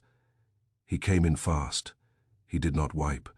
That suggests urgency and confidence. Kara's voice was small. Confidence. Wolfe nodded. Confidence that he would not be challenged. Confidence that time was his ally. Klein's shoulders tightened. Marsh. Wolfe did not answer with a name. Names are too easy, and Wolfe does not like easy things. Instead, he said, a conversation happened over cooling cups. Now we find who needed it cold. That line was Wolfe at his best, which is also his worst. Because it sounds like poetry and means trouble, I said. Who needed it cold, Brenner? Maybe because he wanted privacy. Or the person who met him because he wanted an unobserved minute. Wolfe nodded. Yes. And because the cocoa ritual is predictable. Predictability is useful to men who manipulate time. Kara's eyes widened. They manipulated your cocoa the way they manipulated the train delay. Wolfe's gaze was steady. Precisely. They practice on small mechanisms before they attempt large ones. A tray is simpler than a train, but the principle is the same. Klein leaned back, exhaling. This is insane. New York is not a sane city, I told him. It is a city of schedules and people who sell exceptions. Wolfe's eyes narrowed at me. Not disagreement, but impatience with my tone. Archie, telephone Inspector Kramer. Yes, sir, I said. I picked up the phone and dialed. While it rang, Wolfe addressed Klein again. Mr. Klein, you will provide me with a list of your current bids and projects, with dates of permit delays and inspector visits, precise dates. Klein blinked. You want paperwork? Wolfe's voice was firm. I want a pattern. You have been pressed without touching skin. The pressure leaves marks in schedules. Klein nodded reluctantly. All right, I can bring it. Tonight, Wolfe said. Klein stared. Tonight. Wolfe's eyes were steady. Your partner is missing. Tonight is appropriate. The line clicked, and Kramer's voice came on, already irritated, which is his natural condition. This is Inspector Kramer. Inspector, I said, Archie Goodwin. We have a missing man, a threat, and a scheme involving manipulated permits, and an operations hold at Penn Station. Also, Wolfe's cocoa was delayed 12 minutes, which he regards as a felony. There was a pause, then Kramer said, You're telling me this over the phone. I am, I said. Would you like it over dinner? Damn it, Kramer snapped. I'll come. Wolfe heard enough to know the answer and did not need the rest. He sat there, calm, as if Kramer's irritation were a scheduled delivery. I hung up and looked at Wolfe. He's coming. Wolfe nodded. Good, Kara swallowed. Mr. Wolfe, what do we do until then? Wolfe's voice was calm. We wait, but not idly. Archie will search the corridor properly. I blinked. Properly, Wolfe repeated. Not only for footprints and smears, for any indication of an exchange, fibers, paper fragments, unusual scents. The corridor is the meeting spot. We will treat it as a crime scene. I said, in a house where Fritz will weep if I scuff a baseboard. Fritz, from the doorway, said gently, I will not weep, Archie, but I will disapprove. Klein gave a small, surprised laugh, then stopped because nobody else was laughing. Wolfe's eyes narrowed. Also, Kara, Doyle's packet will be placed on my desk within sight and will not be touched. Kara hesitated. Mr. Wolfe, counsel insisted. Wolfe's tone was firm. Counsel is absent. I am present, place it. Kara rose, walked to Wolfe's desk, and set her handbag down. She removed the sealed envelope carefully, keeping her fingers light. She placed it on the blotter, then stepped back, as if it might bite. Wolfe looked at it for a moment. Good. Now we will see who reacts to its proximity. Klein frowned. Who is here to react? Wolfe's gaze went toward the corridor again. Perhaps no one, perhaps someone will come. A man who can manipulate a tray may attempt to manipulate a house, I said, especially if he thinks Wolfe can be persuaded. Wolfe's eyes hardened. I cannot. The house creaked again, a soft sound from the upstairs pipes, and Ross Klein's eyes flicked to the hallway reflexively. Wolfe saw it. I saw it. Kara saw it too, and her grip tightened on her handbag strap. Wolfe's voice was quiet. The corridor held its breath once today. It may be asked to hold it again. This time it will not do so for our adversary. I went back out into the hall with a small flashlight in my nose, because Wolfe had taught me long ago that clues prefer corners. The plant stand shadow pocket waited, looking innocent, which is what guilty places always do. Behind me in the office, Wolfe sat in his chair with a sealed envelope on his desk, a contractor with clean hands in the yellow chair, a treasurer trying to keep her authority from shaking, a maid learning that corridors can perform magic, and a chef upstairs who had been interrupted during the orchids. And somewhere outside, February rattled the windows as if time itself were impatient. 12 minutes had been stolen from a tray. That was nothing. Unless it was everything. Chapter 5. The wet footprints that didn't belong if you spend enough time with Wolfe. You learn two inconvenient truths. First, a corridor is never only a corridor. Second, water is a better witness than most people because it cannot resist leaving a mark. Wolfe had ordered me to treat our hallway like a crime scene, which is a fine instruction if you enjoy being disapproved of by Fritz. Fritz is not a man who believes in trampling over rugs for the sake of logic. He believes in rugs, and he believes in logic, but he prefers them to keep their distance. Kara Doyle sat in the office with her sealed packet on Wolfe's desk, trying to look as if she were not afraid of the blotter. Ross Klein sat in the yellow chair, tough coat draped over an arm, clean hands clasped and jaw set, listening to the house as if it were an enemy. Ellen hovered with the tragic expression of a person who has learned that a corridor can betray you. Wolfe sat in his red leather chair, calm and massive, watching everything without moving. And I went hunting for a diary written in water. I started where I always start, at the front entry, because you cannot understand what is wrong in a hallway until you understand what is normal at the door. The vestibule tiles were damp with ordinary slush, the kind that New York drags in by default. You could see the broad smears of it. Boots and shoes, a few salt streaks, the story of the day's visitors told in the language of winter. But the hallway prints on the runner were not ordinary slush. They were specific. They were spaced, placed. They had the neatness of intention. I crouched at the threshold and studied the vestibule marks. Most were wide. Men's boots, work shoes, heavy steps. Brenner had left a decent impression near the mat, and Klein had left a heavier one. Ellen's shoes were smaller and more rounded, with a scuff that suggested she hurried. Fritz's were nearly invisible, because Fritz walks like a man who refuses to argue with gravity.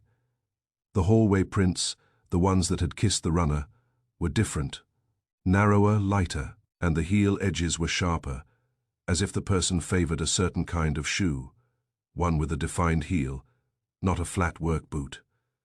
I held my flashlight low and angled it so the wetness caught the light.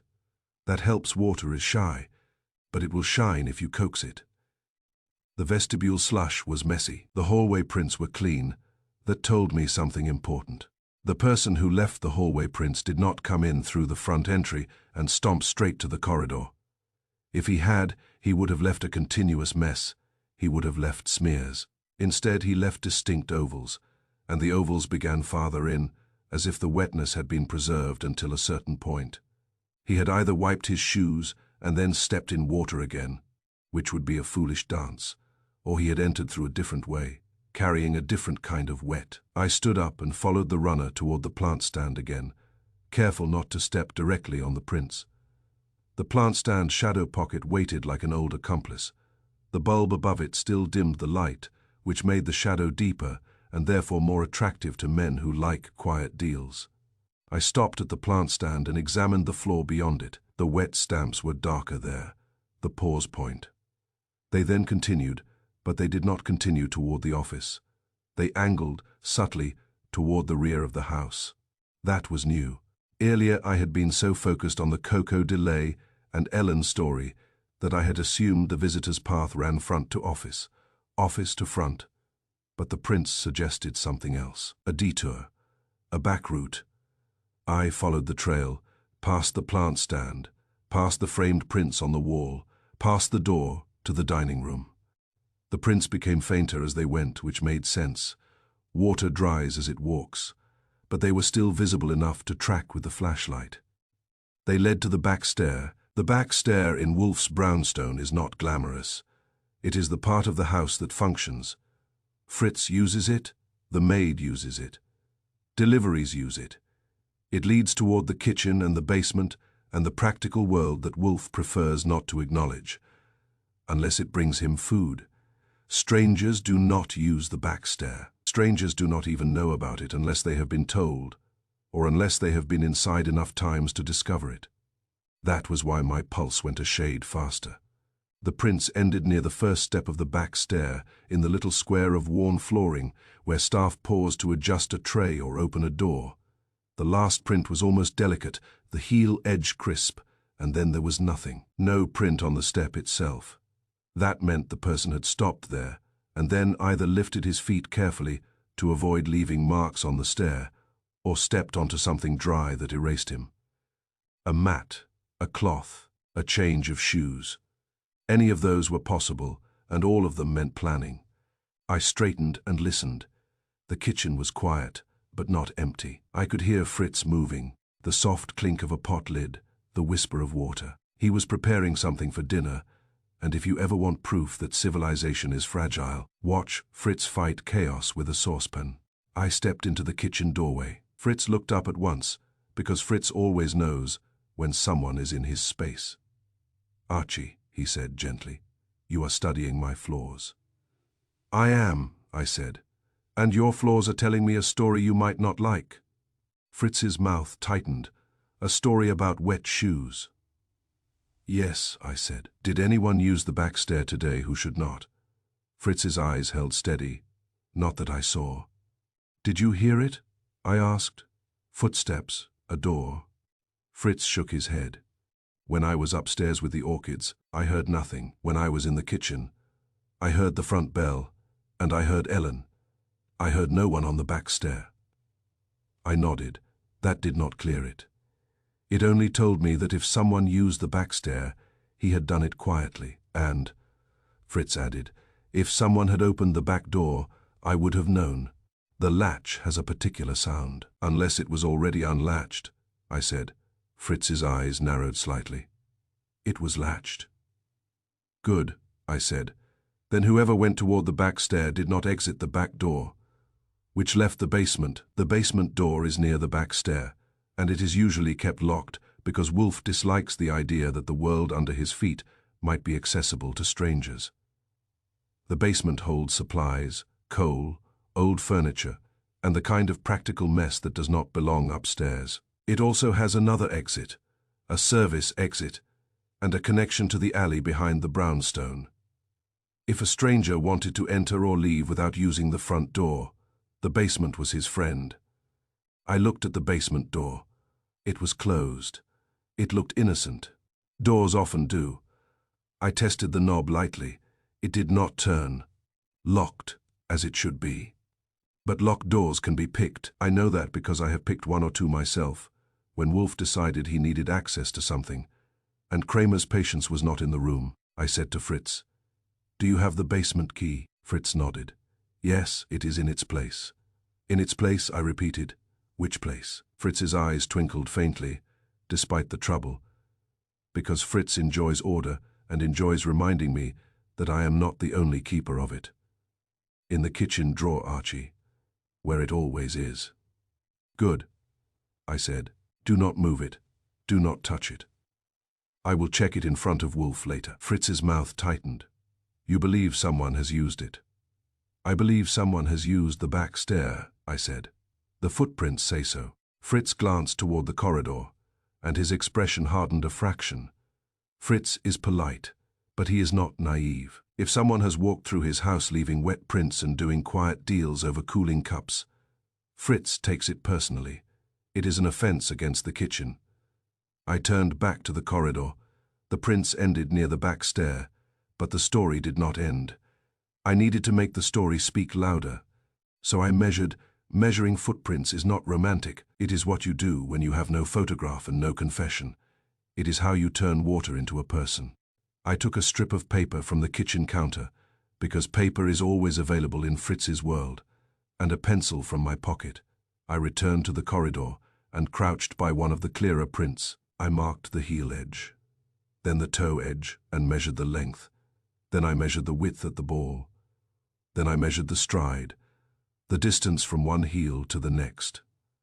The stride was shorter than Klein's and longer than Ellen's. The heel edge was clean and slightly inward, which suggested the person walked with a controlled step, not a shuffle. The prints were not heavy, which suggested a person of moderate weight, or a person distributing weight carefully. Simone, who did not want the house to remember them. That was the phrase that came to me as I looked at the neatness of it. Ordinary people do not think about how a house remembers them.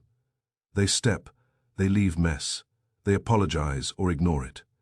A person who places his feet like this is a person who understands that flaws are witnesses. I stood up and took my paper strip to the office. Wolfe's eyes lifted when I entered. "Report," he said. I held up the strip. I checked the front entry. There is slush tracked in, but the pattern does not match the hallway prints. The hallway prints are narrower and lighter, and the stride is controlled.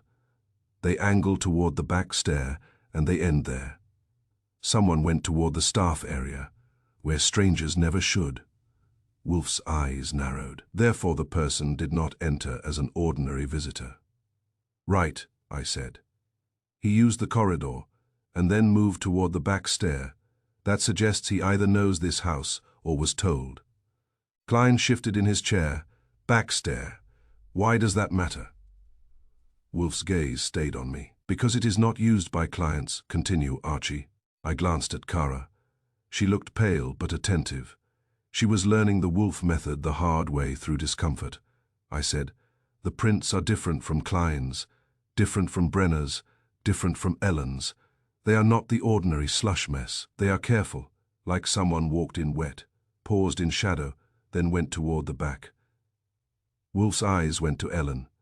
"Ellen, when you set the tray down to use the telephone, where exactly did you set it?" Ellen swallowed. "Near the plant stand. At the edge. I did not want Mr. Wolfe to see it." Wolfe nodded. "And did you see anyone in the corridor?" Ellen shook her head quickly. "No, sir." "Did you hear anyone?" Wolfe asked. "No," Ellen said, voice trembling. Wolfe's eyes narrowed. "That is because you were frightened and focused on your call. You were used." Ellen's face went red. She looked miserable. Wolfe turned back to me. The prints end at the back stair. Is the basement door locked? Yes, I said. But that proves nothing. Locked doors can be opened. Fritz says the back door latch has not been disturbed. Wolfe nodded slowly. So the basement is the likely route. Kara's voice was tight. Summoner has been in your basement. Wolfe's eyes flicked to her. Summoner has been in my house. The basement is merely a detail. Klein leaned forward, brows drawn. Mr. Wolfe, why would someone sneak through your house? What does that get them? Wolfe's voice was calm. It gets them a quiet place to meet. It gets them access to my corridor, which is a controlled environment. It gets them a chance to influence my awareness. It also gets them the satisfaction of believing they can enter and leave without being detected. Klein's jaw tightened. People like Marsh. Wolfe did not answer with a name. Instead he asked, Mr. Klein, you said your partner's office was searched. Papers moved, not stolen. Were there wet footprints? Klein blinked. What? Footprints, Wolfe repeated. Klein hesitated. I did not check the floor. I checked the drawer. Wolfe's voice sharpened slightly. You will return and check. Water remembers. If a man breaks in wearing winter, he leaves winter behind. Note it. Klein nodded, stiff. Kara swallowed. I had footprints, water prints, in my apartment. Wolfe nodded. Yes, and we have them here. A signature, I said, and the signature leads to the back stair. Wolfe's eyes narrowed, which means the person values routes that avoid the front. Kara's hands tightened on her handbag strap, like someone who wants to manipulate without being seen. Yes, Wolfe said. Manipulation prefers the service entrance. Klein's eyes flicked to the corridor again when the house creaked. The creak was only the radiator settling, but Klein's reflex was the same. Wolfe watched it. Wolfe said, Mr. Klein, you are nervous in this house. Why? Klein's jaw tightened. Because someone has already been here. Wolfe nodded. And because you fear the house will creak again and reveal that you are being watched. Klein's eyes flashed. Maybe I am being watched. Wolfe's gaze was heavy. Perhaps. That is why we do not panic. We observe. He looked at me. Archie, did you find anything besides prints? I hesitated, then decided Wolfe already knew. A sliver of paper near the plant stand. It said hold. It looked like it came from a station notice or a form. Wolfe nodded. Yes, a word that belongs to Mr. Marsh's world. Kara's face tightened. Hold, like the train hold.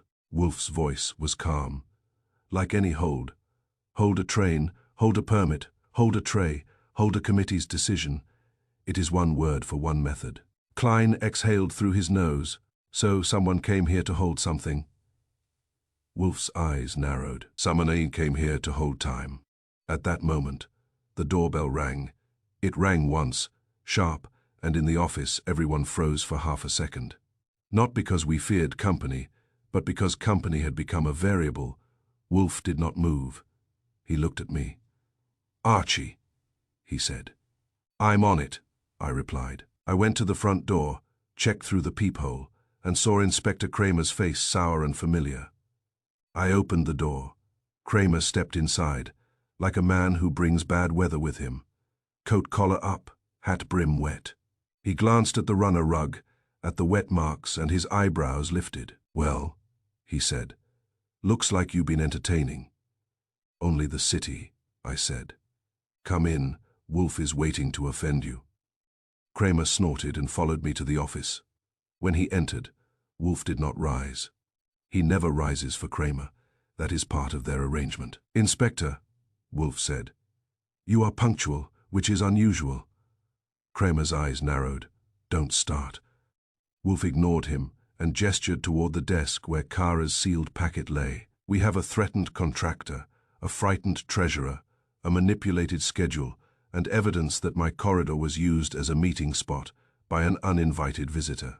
Kramer's eyes went to the packet, then to Kara, then to Klein, Meeting spot, he repeated. He said, confession booth with better carpet.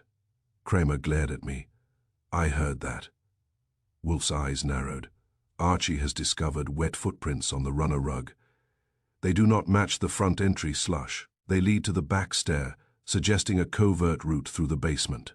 Kramer's face hardened. You're telling me someone broke into this house? Wolfe's tone was calm. I am telling you someone entered. Whether it was breaking depends on locks. Archie will show you the prints. Kramer grunted. I'll see them. Wolfe continued. We also have a missing man, Felix Renner, partner of Ross Klein, vanished after meeting Gavin Marsh at Penn Station. Kramer's eyes sharpened. Marsh. Klein leaned forward. You know him. Kramer's mouth twisted. I know of him. He's one of those guys who thinks official language is a shield. Wolfe nodded exactly. Kramer looked at Kara. And you are? Kara Doyle, she said, voice tight. Treasurer, my packet has been targeted. My assistant lied. Someone broke into my apartment. Kramer exhaled. This is a mess. It is a method, Wolfe corrected. The mess is arranged. Kramer glared at Wolfe. You always say that. Because it is often true, Wolfe replied. Now, Inspector, you will observe my corridor. You will also assist me in applying pressure to Gavin Marsh and Darren Holt. Kramer's eyes narrowed. You ain't my boss. Wolfe's voice remained calm. Number, you are your own boss, but you will find that my suggestions will make your night shorter. Kramer grunted, which was as close as he comes to agreement without signing. I led Kramer out into the corridor and showed him the prints, the way they were placed. The darker pause near the plant stand, the faint trail toward the back stair, the end point where the step stopped. Kramer crouched, sniffed, and made a face. Water prints. You got a tape measure too. I measured stride and heel marks, I said, like reading a diary written in water. Kramer glanced up at me. You've been spending too much time around Wolfe. Occupational hazard, I said. He studied the back stair area, then stood. Strangers don't come back here. Right, I said. Which is why they did. Kramer grunted. We'll get a lab guy if we need. But you ain't wrong. Somebody walked like they didn't want the house to remember them. That's what I thought, I said. We returned to the office, and Wolfe watched Kramer's face. Well, Wolfe said, do you perceive? Kramer's jaw tightened. Someone was in your hall. So what? So, Wolfe said, we have corroboration that the scheme is not confined to Penn Station. It reaches into my home. That is impertinent. Kramer snorted. You mad because of the rug? I am mad, Wolfe said, because a man believes he may manipulate time and space around me. I do not permit that. Kramer's eyes shifted to the sealed packet, and that envelope. Wolfe nodded. Yes, that too. Klein leaned forward. Inspector, my partner is missing. I got a threat call. Kramer's face hardened. You should have come to me. Klein's mouth twisted. I came to Wolfe because I thought you'd tell me to wait. Kramer's eyes narrowed. You'd be right. Wolfe's voice was calm. Inspector, you will not tell him to wait. Waiting is the tool of our adversary. That is the lesson of the cocoa and the train hold and these footprints. Kramer stared at Wolfe, then at me, then at the wet marks on the runner, as if the rug itself had become a suspect. Damn it, Kramer said. All right. What do you want? Wolfe's eyes narrowed. I want Gavin Marsh and Darren Holt in this office tonight. I want Miss Hart brought here as well. I want the station logs, the operations hold authorization, and the location of Felix Renner. Kramer snorted. You want a parade? I want a gathering, Wolfe corrected. In my office, under my conditions. Kramer's mouth tightened, but he did not refuse. He was irritated enough to act, which is exactly why Wolfe had summoned him. I looked at the corridor again. In my mind, the trail of narrow prints, the careful heel edges, the way the steps ended near the back stair, like a sentence cut short. It was the kind of clue I enjoy because it is honest. Water does not invent. I smiled. The way a lockpick smiles at a new door. Because a new door is not a problem. It is an invitation. Chapter 6. The Maid's Missing Minute. If you want to catch a lie that is not meant to be a lie, you do not shout at it. You sit beside it, offer it a chair, and ask it to repeat itself slowly until it trips over its own shoelaces. That was Wolfe's method, and since Wolfe's legs were not built for pacing and mine were, the job of sitting beside the lie usually fell to me. I did not mind. Most of the time, I like people. I like the little noises they make when they are trying to be honest and are not sure how. We had Inspector Kramer in the office, sour as usual and twice as busy. Cara Doyle holding herself rigid with her sealed packet on Wolfe's desk. Ross Klein looking like a man whose business had become a choke collar, and Fritz drifting in and out like a steady hand on the world's shoulder. The corridor outside the office had wet footprints on the runner, a chocolate smear along the edge, and that shadow pocket beside the plant stand that now looked guilty even when it was empty. And we had a maid. Ellen stood near the office doorway now, hands clasped, shoulders stiff, looking as if she expected her job to be decided by a chocolate stain. She was in her 30s, compact, hair pinned neatly, eyes sharp. She had been new when trouble walked in, and trouble had trained her fast. Ellen stood near the office doorway now, hands clasped, shoulders stiff, looking as if she expected her job to be decided by a chocolate stain. She was in her 30s, compact, hair pinned neatly, eyes sharp. She had a face that could be stern without being unkind. I liked her immediately, which meant I did not trust the situation. Wolfe's eyes moved to her and held. Wolfe can make a person feel as if he has turned a lamp on inside their skull. Ellen, Wolfe said. Yes, Mr. Wolfe, she replied. You served cocoa today, Wolfe said. Yes, and it arrived lukewarm, Wolfe said. Yes. That was irregular, Wolfe said. Yes.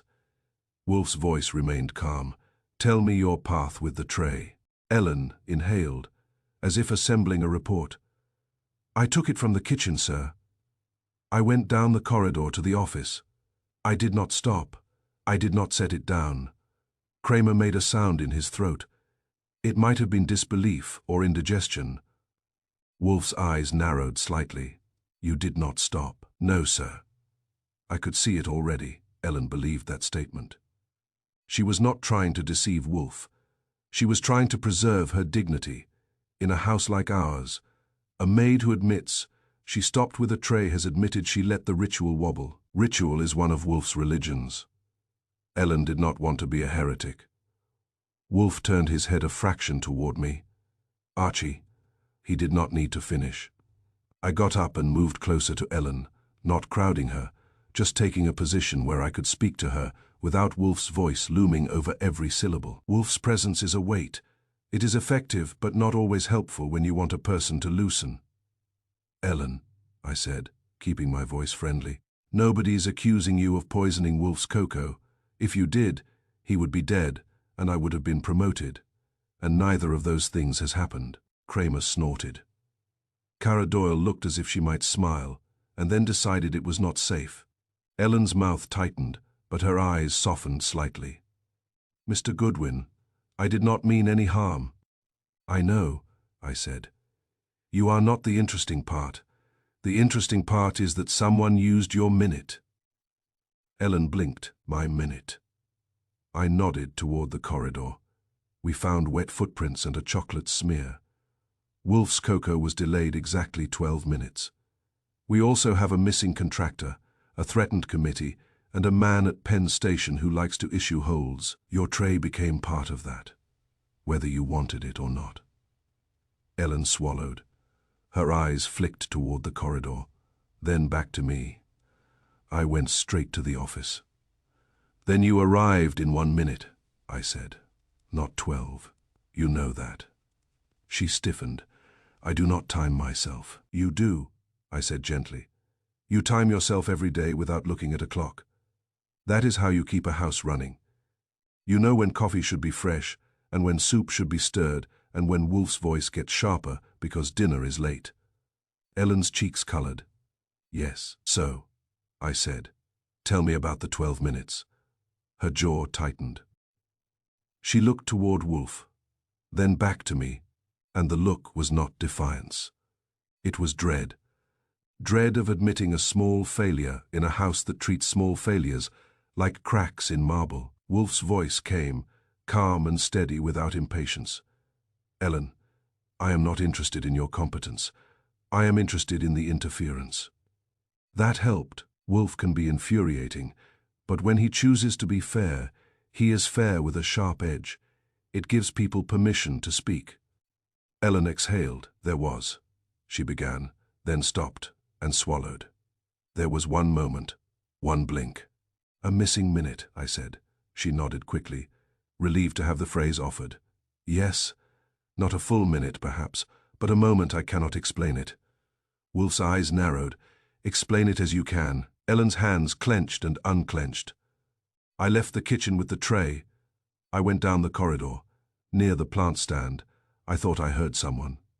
I turned my head slightly, then I was moving again." "Who was there?" Wolfe asked. "I do not know," Ellen said. "I did not see anyone clearly." Kramer's voice cut in, irritated. "You didn't see anybody, but you heard somebody.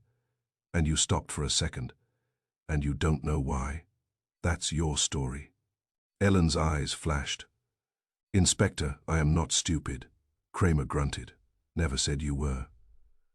"I said your story's got a hole in it." That was Kramer, blunt as a hammer. "Useful, but it dents furniture." I said to Ellen, "It is all right. A hole is what we need. The truth leaks through holes." Ellen's eyes narrowed at me, then softened again. There was a man. That was new and immediate, like a door opening. Wolfe did not move. "Describe him."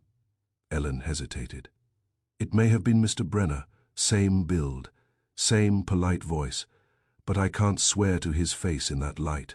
Dark overcoat, gloves, that careful office posture. He was not tall, not short. Ordinary." "Ordinary is a disguise," Wolfe murmured. I said, "Where did he appear?" "Near the plant stand," Ellen said. "In the shadow beside it. I did not notice him until he spoke. That is why it startled me." "What did he say?" Wolfe asked. Ellen swallowed. "He asked for directions." "Directions," Kramer repeated. Skeptical, Ellen's chin lifted. "Yes. He said he was looking for the front room. He said he had been told Mr. Wolfe's office was farther down, and he did not want to disturb anyone." Kara Doyle's eyes widened. "He was inside the house." "Yes," Ellen said, and her voice trembled slightly now. "Inside." Wolfe's eyes narrowed. "What did you do?" I answered, Ellen said, and she looked ashamed of it. "I said the front room was at the front, through the corridor. I pointed." He thanked me. "And then," I prompted, "your missing minute." Ellen nodded. He asked again. "Asked again." Wolfe said, voice cool. Ellen's hands tightened. "Yes, the same question, almost, as if he did not hear, or as if he wanted me to repeat it." I repeated it, and he nodded again, and then he asked one more thing. "What?" Wolfe asked. Ellen's cheeks colored. "He asked if Mr. Wolfe took cocoa at 4, and if it was always brought down at the same time. That made the room feel colder, even with the radiators trying." Kara whispered. "They keep asking about schedules." Wolfe nodded slightly. "Continue, Ellen." Ellen took a breath. I told him I did not know his private schedule. He smiled. Not a big smile, just a small one. Then he said, "Of course. Forgive me." He stepped aside. I went on. "And the tray," I said. "Did you set it down?" Ellen shook her head quickly. "Number I did not. I kept it in my hands." Wolfe's voice was calm. It cooled anyway. Ellen's shoulders sank. "Yes, because I stopped." "You stopped because he held your attention," I said. Ellen nodded miserably. "Yes, it was not long, but it was enough." "Polite as poison," I said. Ellen blinked. "What nothing," I said. "Just a phrase, was he polite?" "Yes," Ellen said at once. "Very polite. That is what makes me angry now. It felt like kindness, but it was not. It was practiced. Wolfe's eyes narrowed. Describe his voice. Ellen looked down, searching for the sound.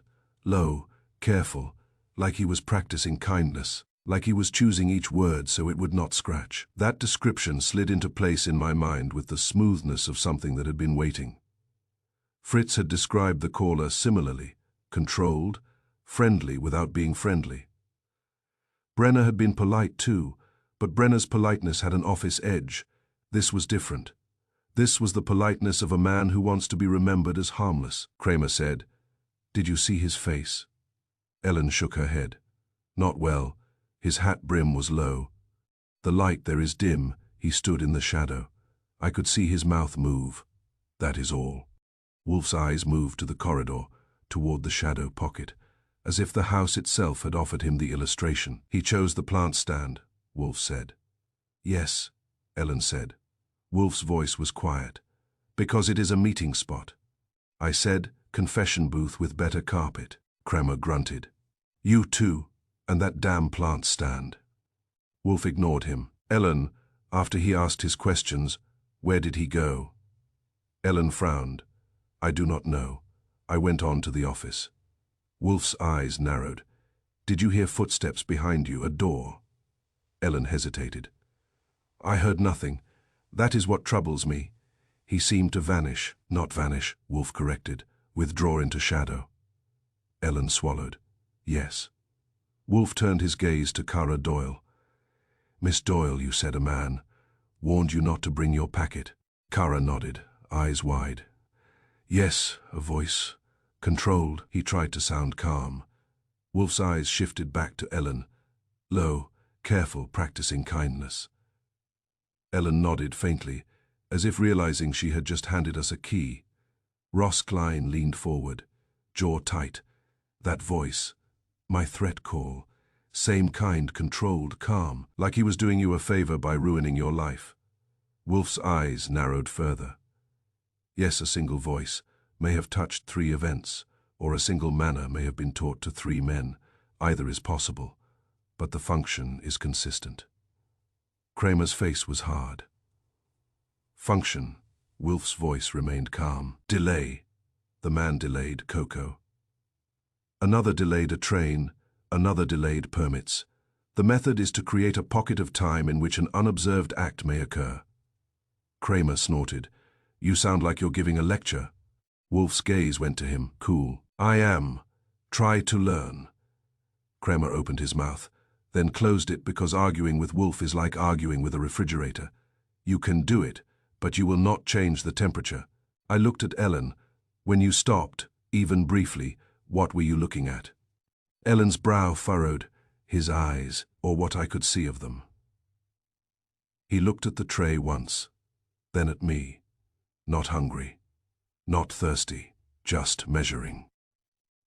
"Measuring the time," Wolfe said. "Yes," Ellen whispered. "And the cocoa cooled," Wolfe said, voice steady. "Because it waited." Ellen's shoulders lifted slightly, then fell. "Yes." Wolfe sat back in his chair, hands folded, as if the last piece had clicked into place. He did not smile. Wolfe does not smile when he is right. He becomes quieter. Klein frowned. "What meeting in this house?" Wolfe's eyes narrowed. "A meeting not in my office, a meeting in my corridor, a meeting in the shadow pocket, perhaps between Mr. Brenner and another, perhaps between Mr. Brenner and someone who had business with him, perhaps a meeting to coordinate the next manipulation." Kara's voice trembled. "They used your house." Wolfe's tone was dry. "Yes, they presumed it would be safe for them, because they presumed I would be distracted by cocoa and manners." "They were incorrect," Kramer said. "If you think somebody broke in here, we can get a unit to sweep the basement." Wolfe's gaze was steady. "You will, but do not waste men on a basement now. The basement is only a route. The target is the scheme." Klein leaned forward, voice rough. "My partner," Wolfe nodded. "Yes, your partner. Felix Renner. If he met Marsh at Penn Station, and if a man with that practiced voice is now walking through my corridor, asking about cocoa, Then the pressure is not casual. It is coordinated, Kramer grunted.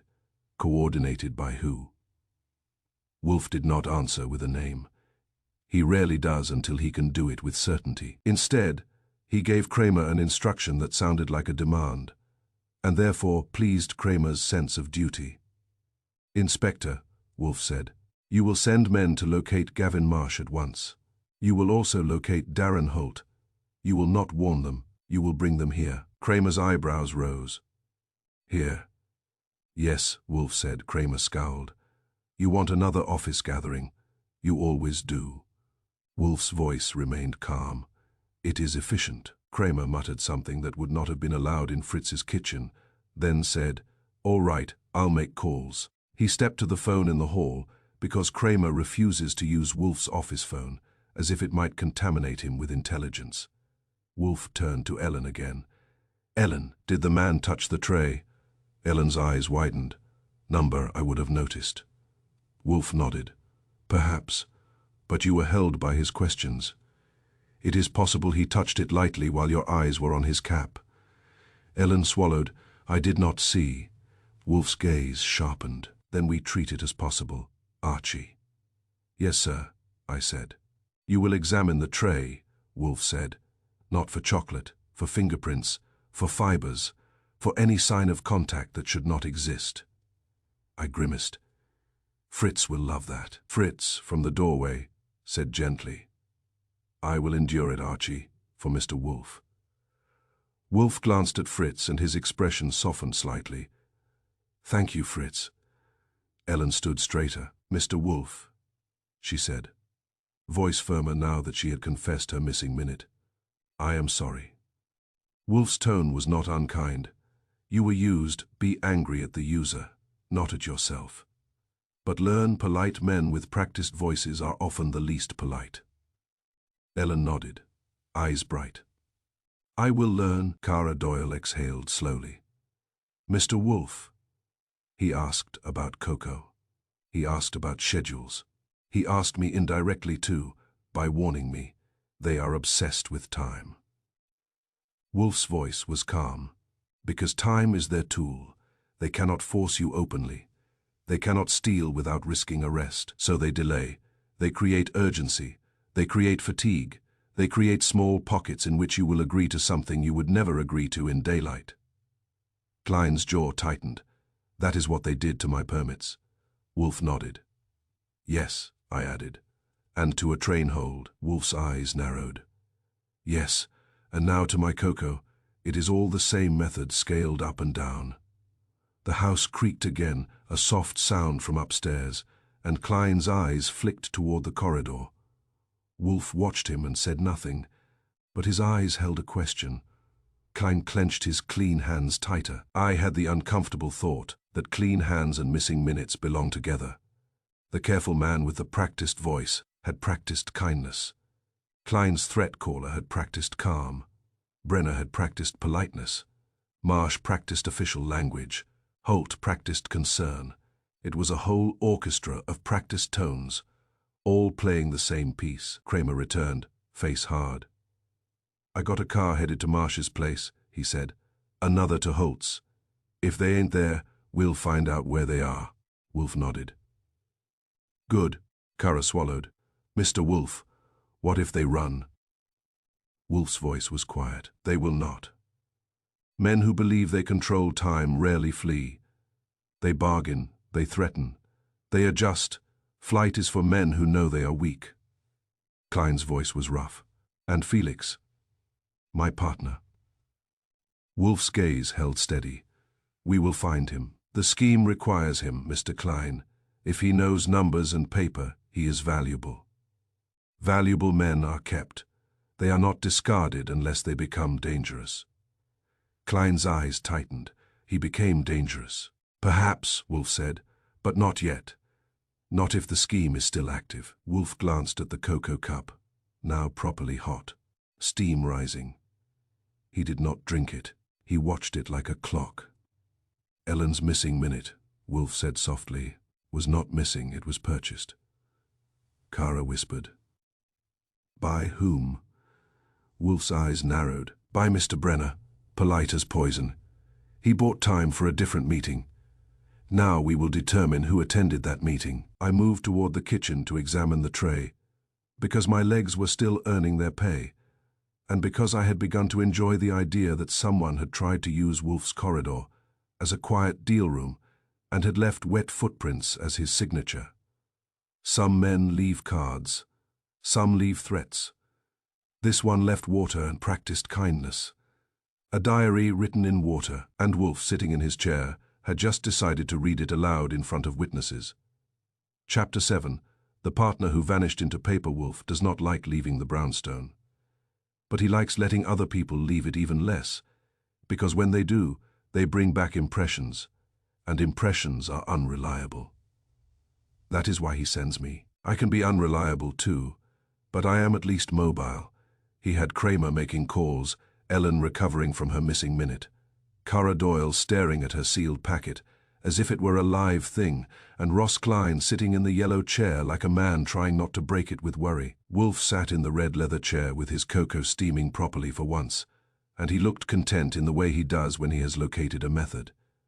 "Archie," he said, "you will go to Mr. Klein's office." Klein's head snapped up. "My office?" "Yes," Wolfe said. "Men disappear into paperwork. Before they disappear into ground, we will see what the paperwork remembers." Klein's jaw tightened. "It has already been searched." "Then it has already been violated," Wolfe replied.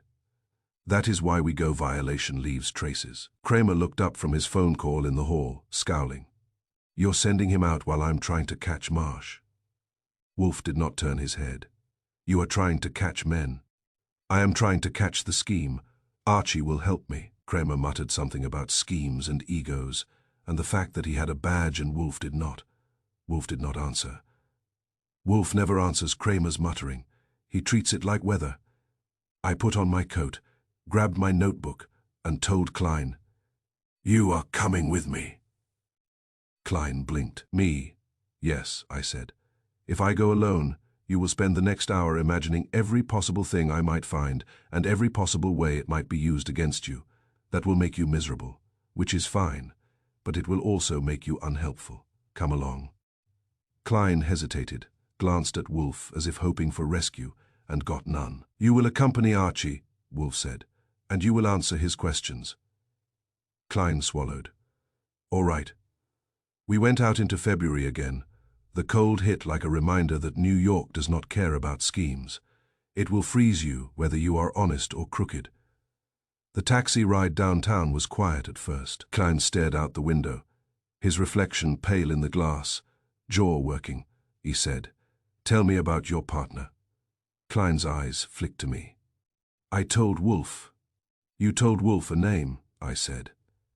"Names are cheap. Tell me who he is." Klein hesitated. "He's the numbers man." "You already said that." I told him. "Describe him, habits, temper, how he holds a pen, what he fears." Klein swallowed. "He fears being trapped. He fears being made responsible for other people's decisions." "That is a good fear for a man who signs permits," I said.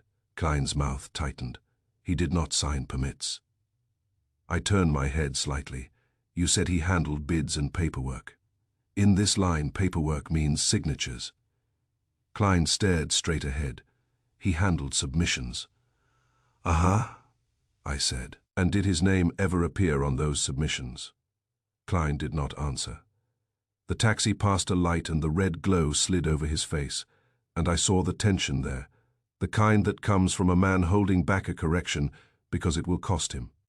We arrived at Klein's office in Midtown, in a building that smelled like old coffee and newer anxiety. The lobby was quiet, and the elevator was slow in that way elevators get when they do not respect your urgency. We went up to the 7th floor. Klein's office suite was modest, more practical than polished. A reception desk, a small waiting area, a few framed photos of completed projects, and the kind of carpeting that is chosen because it hides stains. It was empty, which made sense. Contractors do not keep people late unless there is money at stake. Klein unlocked his office door, and the sound of the lock turning felt louder than it should have. Inside, the main work area had desks, filing cabinets, stacked sample tiles, rolled drawings, and a whiteboard with dates scribbled in colored markers. The air smelled of paper, drywall dust, and the faint metallic tang of stress.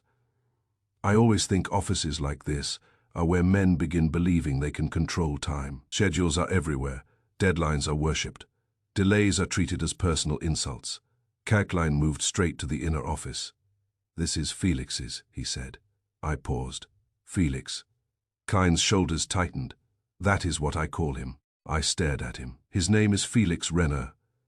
That is what you told Wolfe." Klein's eyes flicked away.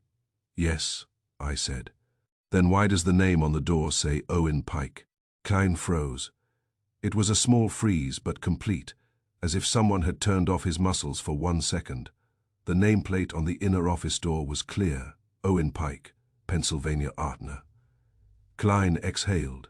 "It is complicated. Open the door." Klein opened it. The inner office was tidy, which is always suspicious. Tidy offices belong to men who want to know when something has been moved. The desk was clean, blotter centered, pen holder aligned. A briefcase sat on a chair, closed. Klein's eyes went to it, and he swallowed. "That is his." "Or it is a prop," I said. "Which is it?" "It is his," Klein insisted. "He left it," I said. "The same way he left it yesterday, according to you." Klein clenched his clean hands. "Yes." I went to the desk and opened the top drawer. Inside were folders, neatly arranged. Labels typed. No mess. No panic. If someone had searched, they had done it carefully, which is worse than messy searching. Messy searching is desperation. Careful searching is planning. I said, "You told Wolfe one drawer was open and papers moved." Klein hesitated. "It was open this morning." "It is closed now," I said. Klein swallowed. "Someone could have closed it." "Someone," I repeated. "Like you." His eyes flashed. "I did not touch it." "Then your office has been visited twice," I said. "Once to search, once to restore order. That is more work than most thieves do, which suggests the visitor was not a thief. It suggests a person who wanted you to believe something." Klein stared at the desk. "What?" I said. "What is the folder that mattered?" Klein's jaw tightened. "Bid folder, for which job?" I asked. He hesitated again. "West 35th Street. There it was, neat as a nail. The committee again, Cara Doyle again, Wolfe's cocoa again. Everything was narrowing toward one corridor, one runner, one missing minute. I pulled open the second drawer, a deeper one, and found a small notebook. Leather, as Klein had mentioned. I flipped it open. The handwriting inside was tight, precise, numbers clean. It belonged to a man who likes control. On one page, near the back, there was an entry that made my breath stop for a fraction. "Meet by the runner. Bring the folder." The words were written in the same tight hand, but the ink looked fresher than some of the other entries. The page was clean. It looked as if it had been written and then left deliberately to be found. I held it up so Klein could see. "Meet by the runner." Klein's face went pale. That is in Wolfe's house." "Yes," I said. "And 12 minutes." Klein swallowed. "That is the cocoa delay." "Exactly," I said. "And bring the folder." Klein's eyes widened, and he looked like a man watching his own lie collapse. "That folder." I closed the notebook gently. "Where is it?" Klein's voice was hoarse. "I do not know." "You do," I said. "You just do not want to say." Klein's jaw tightened. "It was in the desk. This morning it was gone." I looked at him. "Gone, but the note remains." Klein stared at the notebook, as if it might accuse him. I said, "Criminals forget paper has a memory longer than fear." Klein's mouth twisted. "Paper can be planted." "Sure," I said. "But then the planter chose the runner, chose 12 minutes, chose Wolfe's corridor. That is a specific plant. It is not random." Klein's shoulders slumped slightly. and I saw the tiredness in his face deepen. "Owen," he said quietly. "Owen Pike," I said. "Not Felix Renner." Klein swallowed. "His name is Owen Pike. He hates his real name." I nodded. "All right. Owen Pike, why did you lie to Wolfe?" Guy's eyes flashed. "Because I did not want Wolfe to connect us to the committee." "You already connected yourself," I said. "Your office contains the West 35th Street bid folder. Your partner had a note referencing Wolfe's runner. You are soaked in this." Klein's jaw worked. "Owen got us into that bid," he said. "It was good money, good exposure. He said donors were involved. He said we needed a sponsor. I said, Darren Holt." Klein flinched. "Holt offered to introduce us." "Introduce," I said, a pleasant word for leverage. Klein's voice rose. "We did not do anything illegal." "You do not need illegal to be dirty," I said. "You just need influence and silence. Who asked Owen to meet by the runner?" Klein shook his head. "I do not know." I stared at him. "You just said he met Gavin Marsh at Penn Station." Klein hesitated. "He did. That is what he told me." "So," I said, "Marsh, Holt, and now Wolfe's runner. That is a triangle. Someone arranged the meeting in Wolfe's corridor.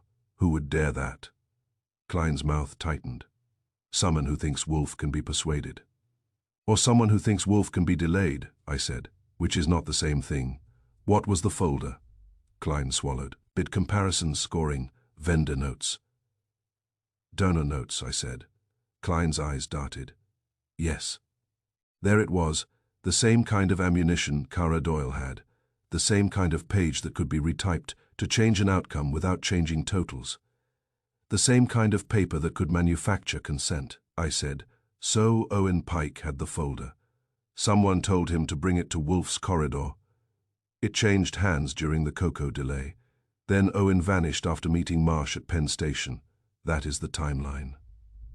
Klein's face was pale now. "You think Owen came to Wolfe's house?" "I think his folder did," I said. "And I think someone used your partner to move it, either willingly or under pressure." Klein's voice was tight. "Owen would not betray me." I looked at him. A man under pressure can do many things. A man under threat can do more. A man who believes he can fix his situation with a quiet deal can do most. Klein stared at his clean hands, and for the first time he looked ashamed. I said, "Those hands, they are clean because you do not dig. You negotiate." Klein's eyes snapped up. "I run the business." "Exactly," I said. "And your partner ran the paper. Your partner is valuable to a scheme that uses paper. Valuable men are not killed quickly. They are stored." Klein swallowed. "Stored where?" "That is what Kramer will find," I said, "or what Wolfe will force into the open." I took the notebook and slid it into my coat pocket, then looked around the office again. The briefcase on the chair still sat there, closed. I snapped it open. Inside were contracts, a calculator, a small stack of forms, and a folder slot that was empty. The folder was gone, but on the inside flap was a faint impression, as if a label had once been pressed against it. I held it under the desk lamp and could just make out a partial imprint. W35. Bid Klein watched, eyes hollow. "That is it." "Yes," I said. I closed the briefcase gently. "All right, we have something real now. A note that ties your partner to Wolfe's runner and to a 12-minute window. That is not a story. That is a plan written down." Klein's voice was rough. "What do we do?" "We go back," I said, "and we hand Wolfe a piece of paper that refuses to be polite." On the way out, I checked the reception desk. There was a small wastebasket, empty except for one crumpled paper ball. I fished it out and smoothed it. It was a torn corner of a memo with the word "hold" printed in bold capitals. The same word I had found in Wolfe's corridor. I stared at it, then at Klein. He stared back, and I could see in his eyes the moment he understood that his office had been used as a relay station for the same scheme that had used Wolfe's house. I said, "Your office has been visited by the same kind of man." Klein's voice was hoarse, the dark cap. Or his cousin, I said. Either way, someone thinks paper can be erased by being thrown away. It cannot. We took a taxi back to West 35th Street. Klein sat rigid, eyes fixed on nothing, and I watched the city slide by. The late afternoon turning toward evening, windows lit, pedestrians hunched against the cold. New York looked normal, which is always its best trick. Back in the brownstone, Fritz met us in the hall with the calm face of a man who refuses to let crime interrupt dinner. The scent from the kitchen promised something civilized. It almost made me forgive the city. We went into the office. Wolfe sat exactly where we had left him, cocoa still untouched, as if he had been waiting not for warmth, but for confirmation. Kramer was there too, hat off, scowl on, listening to Wolfe in the way he listens, when he has decided Wolfe might be right but refuses to admit it. Kara Doyle sat upright, hands clasped, eyes tired. Ellen stood near the wall, watching the corridor as if it might speak again. I pulled the notebook from my coat pocket and handed it to Wolfe without opening it. Wolfe does not like fingerprints on his evidence, unless they are someone else's. From Klein's office, I said. Owen Pike. That is the missing partner's name. He left a note in his desk drawer. Wolfe's eyes narrowed. Read it. I read it aloud. Meet by the runner. 12 minutes. Bring the folder. Wolfe's eyes did not change, but the air in the room did. Kramer's scowl deepened. Kara's breath caught. Klein looked as if he might fall apart, then held himself together by force. Wolfe nodded once, slowly. So, Wolfe said, the cocoa cooled while a folder changed hands. I added, the folder is gone, but the message is not, and someone threw away a torn corner of a old memo in Klein's office wastebasket. Kramer swore under his breath. All right, now I got something I can use. Wolfe's gaze went to him. Indeed. You have paper. Paper makes policemen brave. Kramer glared. Don't start. Wolfe did not start. He never starts. He simply continues. He looked at Klein. Mr. Klein, you will cease lying. Your partner is Owen Pike. He handled bids. He was instructed to meet by my runner. That means your partner, or at least his folder, was in my corridor during the 12-minute delay. Klein swallowed. Yes. Wolfe's eyes narrowed further, and he vanished after meeting Gavin Marsh at Penn Station. Therefore the scheme uses both corridors, mine and the station's. It uses holds and polite delays. It uses time as an instrument. Kara's voice was thin. Mr. Wolfe, Owen Pike was part of this. Wolfe's gaze held steady. He was part of the machinery. Whether he was willing or trapped remains to be determined. But now we have a written instruction that reduces uncertainty. Kramer leaned forward. Wolfe, you got Marsh and Holt as your targets. Wolfe's voice was calm. Yes, and Mr. Brenner, the polite poison. He is the runner between them. Kramer grunted. We'll find him. Wolfe looked at the notebook again, then lifted his eyes to the corridor beyond the office door, as if the plant stand shadow pocket might be listening. The corridor held its breath, Wolfe said softly. It held it for 12 minutes. Now it will exhale. I watched Klein's hands again. Clean, careful, clenched hard enough to whiten. Hands like that can sign a deal and call it survival. Hands like that can also shake when a partner vanishes into paper. And I knew, as Wolfe knew, that the scheme had depended on one simple belief. That paper could be adjusted, and time could be held, and no one would remember. But paper remembers, and Wolfe, stubborn as winter, had just been given a page that remembered longer than fear. Chapter 8. Cold cocoa takes the stand. Wolfe's office gatherings are like dinners in reverse. At Fritz's table, people arrive hungry and leave satisfied. In Wolfe's office, they arrive satisfied with themselves and leave hungry for a lawyer. By the time Fritz announced that dinner would be served in 30 minutes, Wolfe had already decided that dinner could wait. That alone told me the evening had teeth. Wolfe does not postpone Fritz lightly. Fritz is one of the few forces in the brownstone that Wolfe respects without argument. Archie, Wolfe said, we will have our assembly. Kramer made a noise that sounded like a man swallowing a nail. You and your assemblies. Wolfe ignored him.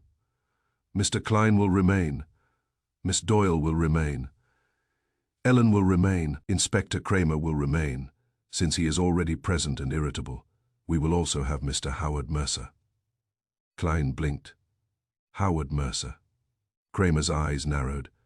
City inspector, building. Wolfe nodded. Yes, a city inspector who can delay inspections, accelerate approvals, and speak politely while doing harm. Archie will telephone him. Kramer may listen and enjoy it. Kramer grunted. Enjoy ain't the word. I picked up the phone. I had Mercer's name now, but not his number. Kramer, reluctantly helpful when logic is sharp enough, gave me a contact line for the city inspection office, and within a few minutes I had a direct extension. Mercer answered on the third ring. Mercer.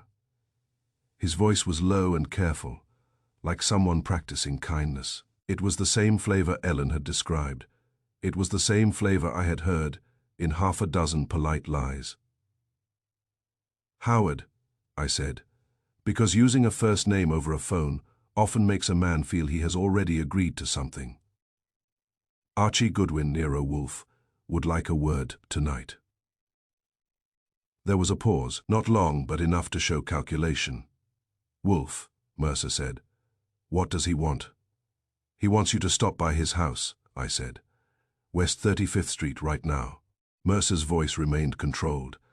I do not make house calls. Tonight you do, I said. Because there's a missing man, there's a threat call. There's a contractor with a bid folder that wandered off. And there's a city inspector whose name is about to be written down in ways he won't like. Silence again. Then Mercer said, This is harassment. Not yet, I replied. This is invitation. If you refuse, it becomes harassment, because Kramer is listening. Kramer, from his chair, muttered, Damn right. Mercer's voice tightened slightly at the corners. Inspector Kramer. Yes, I said. He's having a lovely evening. Another pause.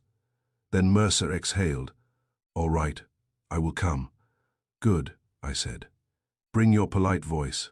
I hung up and looked at Wolfe. He's coming. Wolfe nodded once. Excellent, Kramer said. If he don't show, I'll drag him. Wolfe's tone was calm. He will show. He believes he can talk his way out. He is mistaken. While we waited, Wolfe arranged the office as he always does when he intends to sit like a judge. He did not move furniture, but he positioned people with his voice. Klein, he said, you will sit in the yellow chair, Miss Doyle. There, Ellen, stand near the door. Archie at your desk, Kramer, wherever you wish, but do not block my sight. Kramer snorted and moved his chair slightly, as if proving he could. Wolfe placed the evidence on his desk, with the care of a man laying out cutlery.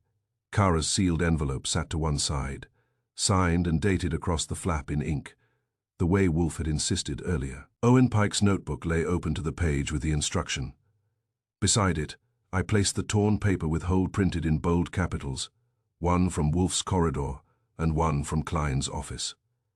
They looked like two pieces of the same hymn. And then Wolfe did the thing I found most irritating and most effective. He poured cocoa, not for himself, for the room. He instructed Fritz to bring in fresh cocoa, properly hot, and Fritz did, with the quiet competence of a man serving civilization in a cup. The cocoa steamed, the scent filled the office, sweet and rich, and for a moment the world looked almost reasonable. Wolfe did not drink it. He let it sit. Kara glanced at the cups, then at Wolfe, and I could see her beginning to understand. Wolfe was giving the cocoa a roll. He was letting it take the stand. The bell rang.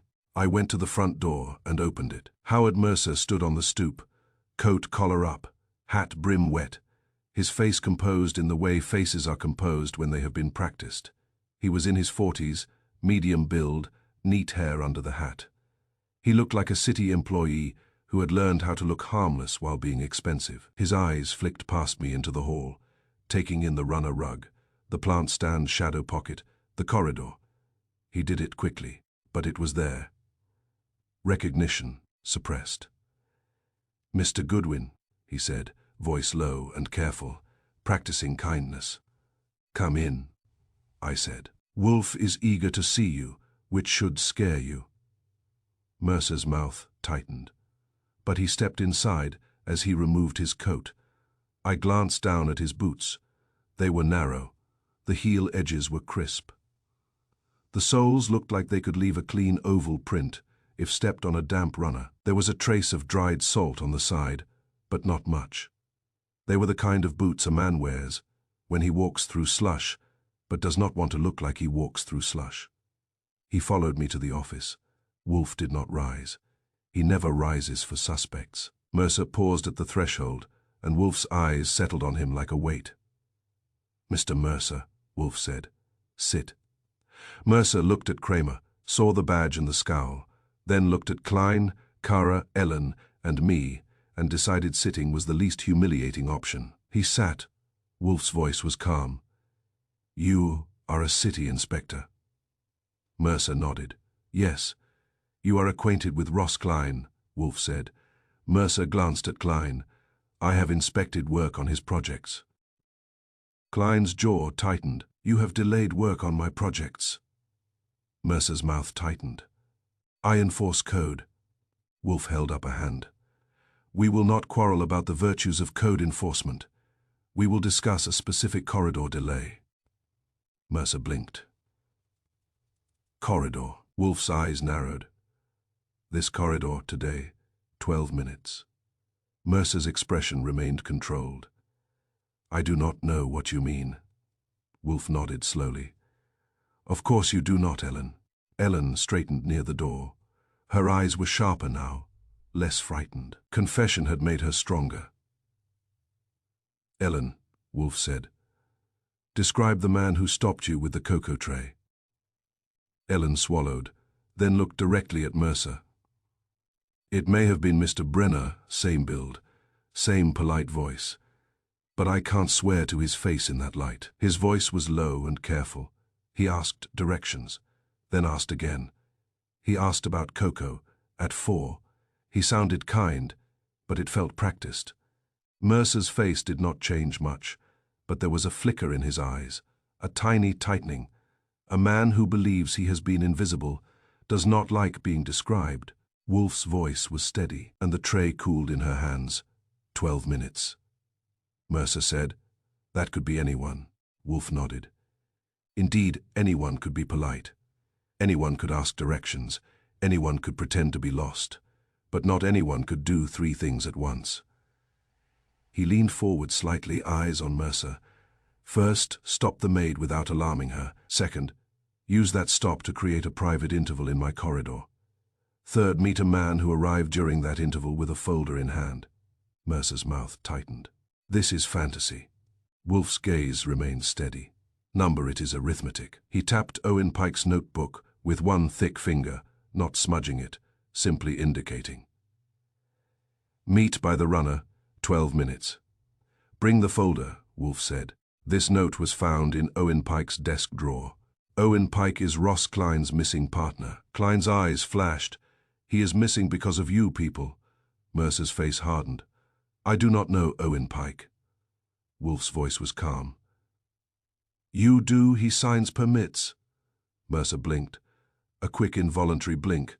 Wolfe's eyebrows rose slightly. Ah, you react to signs permits. That is interesting. Kramer leaned forward. Wolfe continued, ignoring him. Mr. Klein attempted to conceal Pike's name from me. He called him Felix Renner. That deception is now irrelevant. The important fact is that Pike's signature appears on permits and bids connected to West 35th Street renovation work. Kara's face tightened. She looked at Klein, anger and betrayal mixing. Wolfe's eyes remained on Mercer. Mr. Pike had a folder, bid comparisons, donor notes, and the actual proof of what Mr. Klein called pressure without touching skin, bribes and rigged inspections. He was instructed to bring that folder to my corridor for a meeting during a 12-minute interval. Mercer's jaw tightened. You are accusing me of bribery. I am accusing you of being present, Wolfe replied. Bribery is a later word. Mercer's eyes narrowed. What proof do you have? I was here. Wolfe gestured toward the corridor outside the office. Wet footprints on my runner rug narrow, light controlled. They do not match the slush at the entry. They pause beside the plant stand shadow pocket. They angle toward the back stair. They end there, where staff linger and strangers never should. Mercer's voice was tight. Footprints. That is ridiculous. Wolfe's gaze was calm. Footprints are not ridiculous. They are honest. He turned his head slightly to me. Archie. I stood and walked to the hall, then returned with a sheet of paper on which I had sketched the footprint measurements. Heel width, stride length, and the placement of the pause point. I laid it on Wolfe's desk, where Mercer could see it. Wolfe said, "Now, Mr. Mercer, remove your boot." "Just one." Mercer stiffened. "I will not." Kramer's voice cut in. "You will if I tell you." Mercer looked at Kramer, then at Wolfe, then at the room full of witnesses. He knew refusal would look worse than compliance. He bent, removed one boot, and set it on the carpet beside his chair. Wolfe did not touch it. He did not need to. He compared it with his eyes, the way he compares orchids and menus and lies. "The width," Wolfe said, "the heel edge, the sole pattern, it is consistent." Mercer's mouth tightened. "Consistent does not mean identical." Wolfe nodded. "Correct. That is why we do not rely on the boot alone." He looked at Ellen. The voice. Ellen's eyes stayed on Mercer. "It is his," she said quietly. "Low, careful, like practicing kindness." Mercer's face hardened. "You are mistaken." Wolfe's voice turned slightly colder. "Then repeat the question you asked her." Mercer blinked. "What?" "The question about Coco at 4, Wolfe said. "Repeat it in the same manner, let us hear." Mercer's eyes flashed. "This is absurd." Wolfe's tone was hard now. "Do it." For a moment, Mercer looked as if he might refuse. Then he realized refusal would not help. He drew a breath, forced calm into his voice, and said, "Does Mr. Wolfe always take Coco at 4? Ellen flinched. Kara's breath caught. Klein's eyes widened.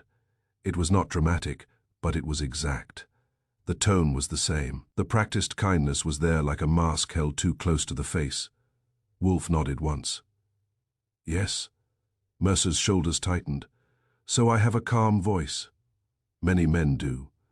Wolfe's eyes narrowed, and many men do not coordinate a 12-minute corridor meeting to transfer a folder that contains proof of bribery and rigged inspections. Mercer's jaw clenched. "I did not coordinate anything." Wolfe's voice was calm. "You stopped the tray. You held the maid. You met Owen Pike by the runner." Klein leaned forward, voice rough. "Where is Owen?" Mercer's eyes flicked to him, then away. "I do not know."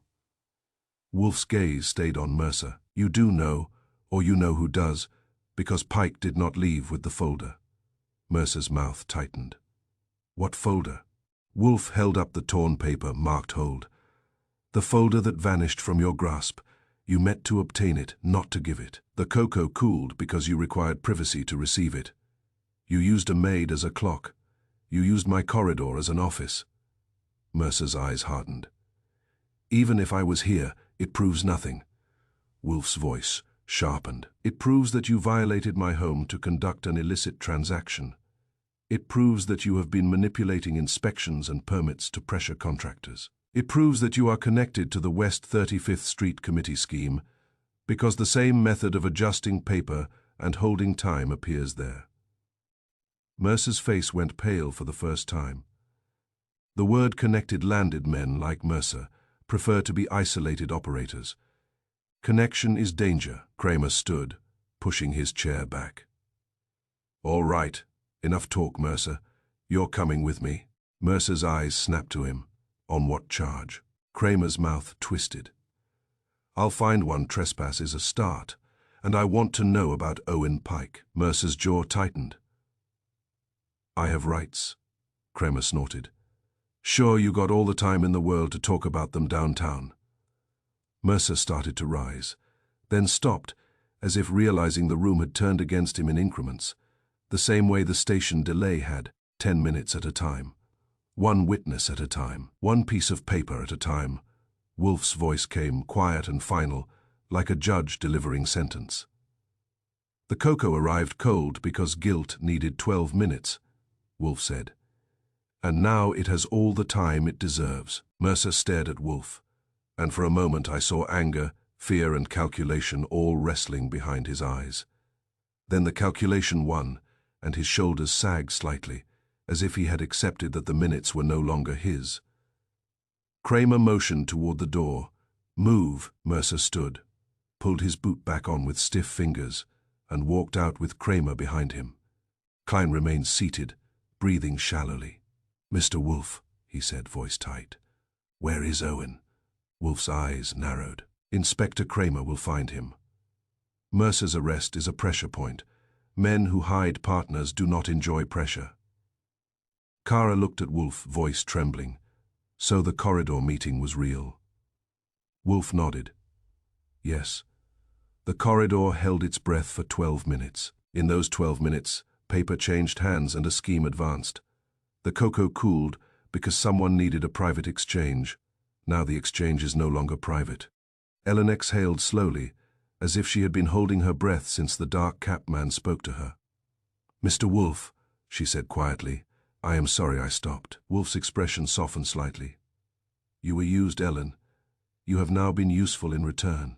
Fritz appeared in the doorway with the calm patience of a man who has waited out many human storms. Dinner is served, he said gently. Wolfe looked at the cocoa cup, then at Fritz, then at the sealed envelope on his desk. Very well, Wolfe said. We will dine, and afterward we will wait for Inspector Kramer's report. I looked at the cocoa cup too. It steamed now, properly hot, innocent again. But I could not forget the first cup, the lukewarm one, the one that had taken the stand without speaking and had still convicted a man. Minutes can be stolen, they can be arranged, they can be sold. But in Wolfe's office, eventually they are reclaimed,